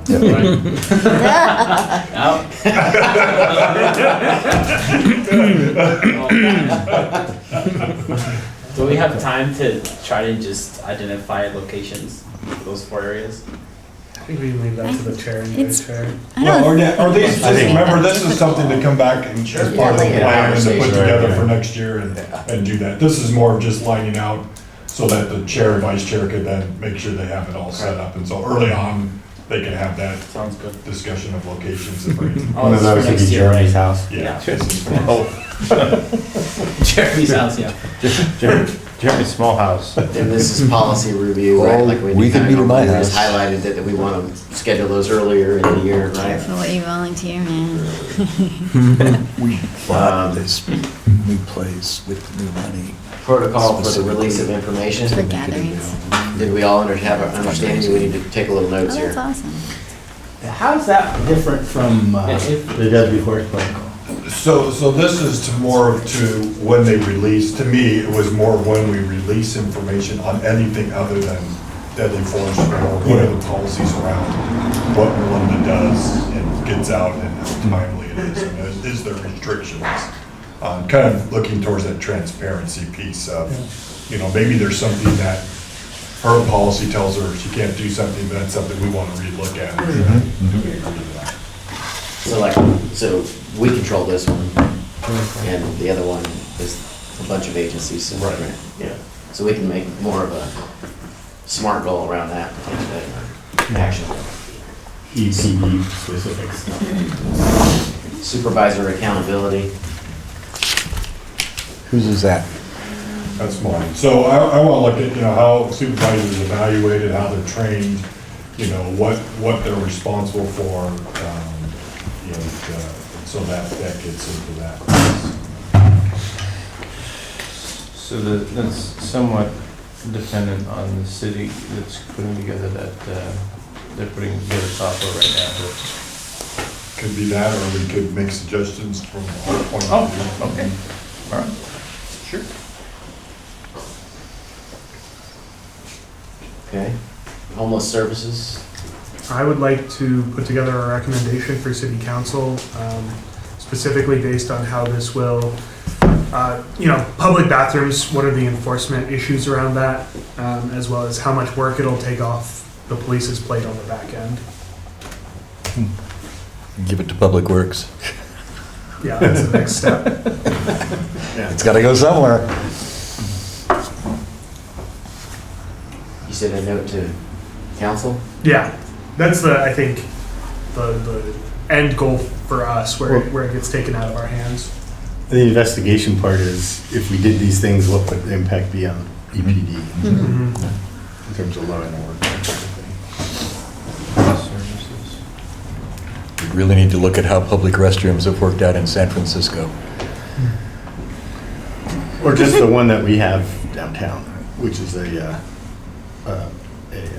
person supervised one. So you have to go check it out, It basically. pretty much has to be. Yeah, Otherwise, that's they're what they just figured shooting out. galleries and, Yep. It'd be good to look at what the last year's results of that are. Yeah, and that's how well it worked. And, but it's cheaper to have somebody to watch it than it is to clean up a river front. yep. This one, I think the commission's gonna be playing an ongoing role on it, and it depends on really where the policy decision's made. But I think there's a lot of opportunity there. And what is that? Yeah, what is The it? community safety initiative. Oh. Yeah, I feel like that one feels like something we're gonna just be baked into. Yeah. Yeah, it's gonna be a big one. All those things that are embedded in the initiative, a lot of them are focused on EPD. So how does that get rolled out and Yeah. done? And Okay, spill over into neighborhoods.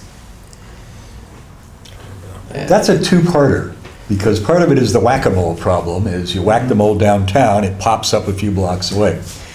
San Francisco used to deal with that by actually sending officers out to those neighborhoods they knew historically. We crack down on the street prostitutes in this neighborhood, we're gonna go to North Beach and tell them, as soon as they show up here, call us, because we don't want them to get rooted. Well, that just means you're just pushing them around the city after a while. It does reduce the crime slightly, but it spreads the burden out to people who previously didn't have to deal with it, so they squawk really loudly. So that's one side of spillover. The other side is people who see that the police efforts are really being focused downtown. You know, so, well, what about my cul-de-sac? So that's a different, is that a spillover in reverse? But We used to get those reports too. yeah, And they- statistics is a part of this too. Yeah, and we don't get those anymore, and I don't know, you know, it'd be interesting if, would we have increased the number of officers, right? Like 15, so if we do that, we'll probably get more reports anyway, so that's gonna not really show what we want, someone who reported crime, but maybe that plays a role later as they get to more foundational piece. And I don't know what the burden is on the police department on that now. For developing the reports. Right, or sharing them with the commission so they can at Well, least there were make that quite part a- of the conversation, If you're, community. if you're referring to all of the reports that were being brought by Chief Kearns, those were developed for senior staff, and then he was selecting pieces to bring to the commission to share. Those aren't in the current administration being made, and they are very sizable. It takes time. So the question is, which ones would you want to see? And if there was a handful, time is all dependent on I'm how not many. advocating for a report, what I'm saying is maybe that's part of the conversation if, under this topic, like how do you measure? What kind of data could we get, and what would it look like, and what would it take? to do And if that? you're asking for public's investment, you know, Right. what are you getting for that? Sure. Yeah. So that's.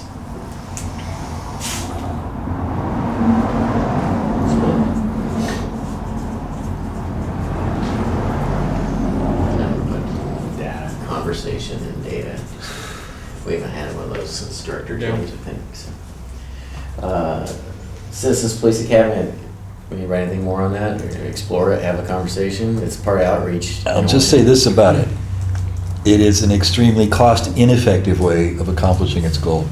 It's labor-intensive for a small number of the population. And it isn't necessarily people who are going to go out and teach what they've learned. How do you So know we this? might want to revisit I disagree. suggesting I another way don't to do think that. that's right. Yeah, I disagree with that. I went through it, and everybody in my class went out and talked to their friends and Sure. neighbors. What percentage of Eugene's population was in that class? See, that's what I'm talking about. There was 50 of us. Right, out of. Right. But if I So- talked to 20 people, Would it be more effective if it were shorter and reached more people? Would it be more effective if it was specifically targeted to community leaders or opinion leaders? I'm just asking. well, yeah, we can have those conversations Yep. in the Yep. process. Yep, well, What does it mean?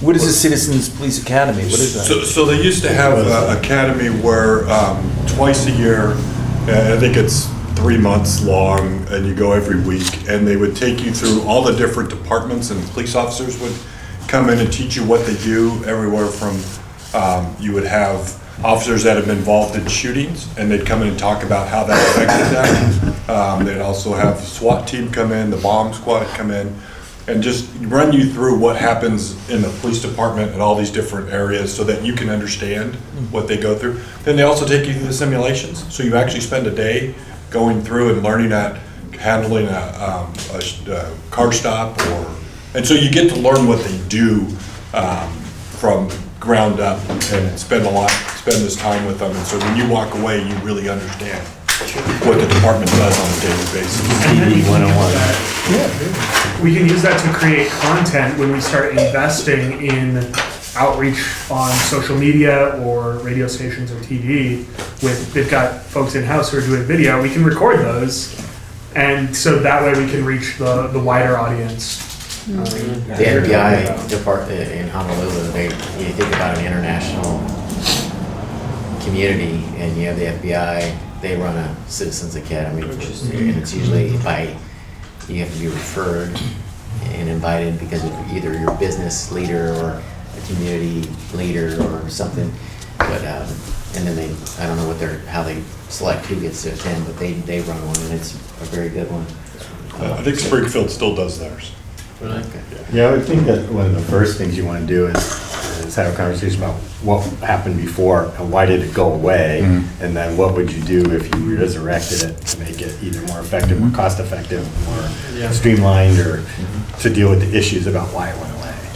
That's kind of the same thing that I want with the diversity and equity presentation, is that me as a person of color goes through life with a different set of issues that are focused upon me, and what I'd like to see is somebody from the city or somebody from the county or some of the local people that we know that are resources go to the commission and say, this is what it looks like if you're a person in this position. You know, there are people that are paid to do that. I, as a person of color, don't want to have to educate every time something happens, and I go like, no, that's why you shouldn't use this language. You know, so.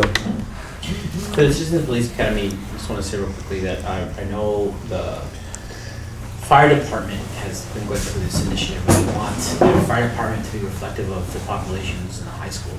So I think the Citizen Police Academy is brilliant. I think we could do a really good job, you know, again, going through that process of the history, why it went away, if we're to come back, how, and can we have some metrics about who we want to be in that program. Exactly. Right? Who High are we schoolers. targeting at this group? Like, it would be interesting to see if we could get some demographics about who took it when it was available, and if that's not who we want in it, how can we change the program to get who we do want? It'd be great to get like there were a lot of retired people in it. You know? And it wasn't at all geared towards recruitment.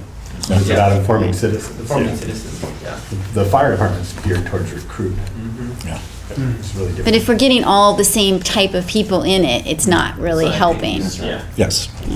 So I have a conversation, because I think it's pretty. It's getting juicy already. There's no passion around this one. Temporary custody of juveniles? It's a I think policy, right? we just got It's to a policy. schedule to take a look at it. Yeah. Same thing with the workplace harassment. Anybody? Yeah. I agree with both. These are policy. It's a policy you got to take a look at. You read that later. Cool, we're Policy. done. I'm just I think he's taking his own notes, so he doesn't have to rely on your handwriting. I just messed it up again. Got my finger. Bio. All right, so here we are. Woohoo! Nice work. Yeah. So we're done now, right? The other side, your time is up. Workplace harassment? Policy. Oh, same thing? Yes, the policy. I was trying to write it better. But I got my pinky caught on this hook here, so. I thought that was Mandarin. It's kind of like There you go. crazy. Turn it over to you. Yeah. So, okay. Sort of square. Yeah. So I hate to disappoint you, but we may end a little early today. So it looks like we have a good work plan set up for us for the coming 2 years. Again, there's always room to add things. There goes our Gotta plan. restart from the beginning. I always think it's good to leave room to things that will come up throughout the next 2 years that we want to throw in and bring into the addition to the commission's work plan, so I think this is a great start to look at that. With that, does anybody have anything else? Any other comments or questions about anything? Joel? Oh, I just wanted to apologize to everyone for being tired this morning.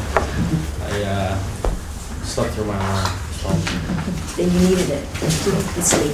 Okay. Do you have anything else? Oh, yeah, we do have one announcement that I'll turn over to Mr. Nowicki for. Just want to say thank you for your time. I've learned something from each and every one of you. I will be relocating to the New Orleans area in June, and enjoyed very much working with you for the past few years, and again, picking up something from everyone and learning things about our community and each other. And I think you're a fabulous team, and just continue to have conversations, don't stifle each other, and you're doing great work. And I just think that the city's in a great place to move forward with Chief Skinner and the council with all the different initiatives they have. We just gotta be patient and keep taking a step at a time. Eugene will always be a special place in our family's hearts, so thank you. All right, thank you, Scott. Should be coming to see you. Eugene is New our- Orleans. Yeah, so Road the real trip. reason Scott's leaving is he was losing his drawl, and he had to go back home to get that reestablished, and he felt his kids weren't coming up with the same accent that he has, so he had to go back. Well, we'll No. come see you during Mardi Gras. We'll have a meeting Yeah, we'll be back. out there. What are those rotating? That could be the South Yeah, meeting. that'll be it. I'll still be on the budget committee till the end of the month, and looking forward to continuing that. But I won't be here for June, so thank you. I really appreciate it. Well, thank you. Appreciate you. Just remember one important thing you may already know. Down in that part of the world, when it starts raining, move to high ground. Or it's windy. Yeah. But I do want to thank Scott for all his hard work that he had on the commission for the last few years, and appreciate everything you did, and you'll be missed. But I think, as somebody said, it's New Orleans' is gain as our loss, so. What are you gonna do in New Orleans? Same stuff, different place? I'm actually leaving leadership, and we'll be starting an insurance agency there, so. Cool. Putting out your own shingle? That's right. Okay, with that, if no other comments or questions, thank you everyone again for spending this beautiful Saturday indoors with us. Thank you, Jeremy. And Jeremy, thank you for everything. Jeremy. There were Great job. margaritas on this. There were margaritas. That's right there. Let's all have one and then. Oh, and There is no paletas. alcohol, but you have Paletas. Next best thing. next best Thank thing. Get a margaritita. Recently had explained to me how many itas you can put on the end of something We to make it have, smaller. we're actually redoing some of the civilian review board. Momentito. interviews. Momentito. HRC stuff you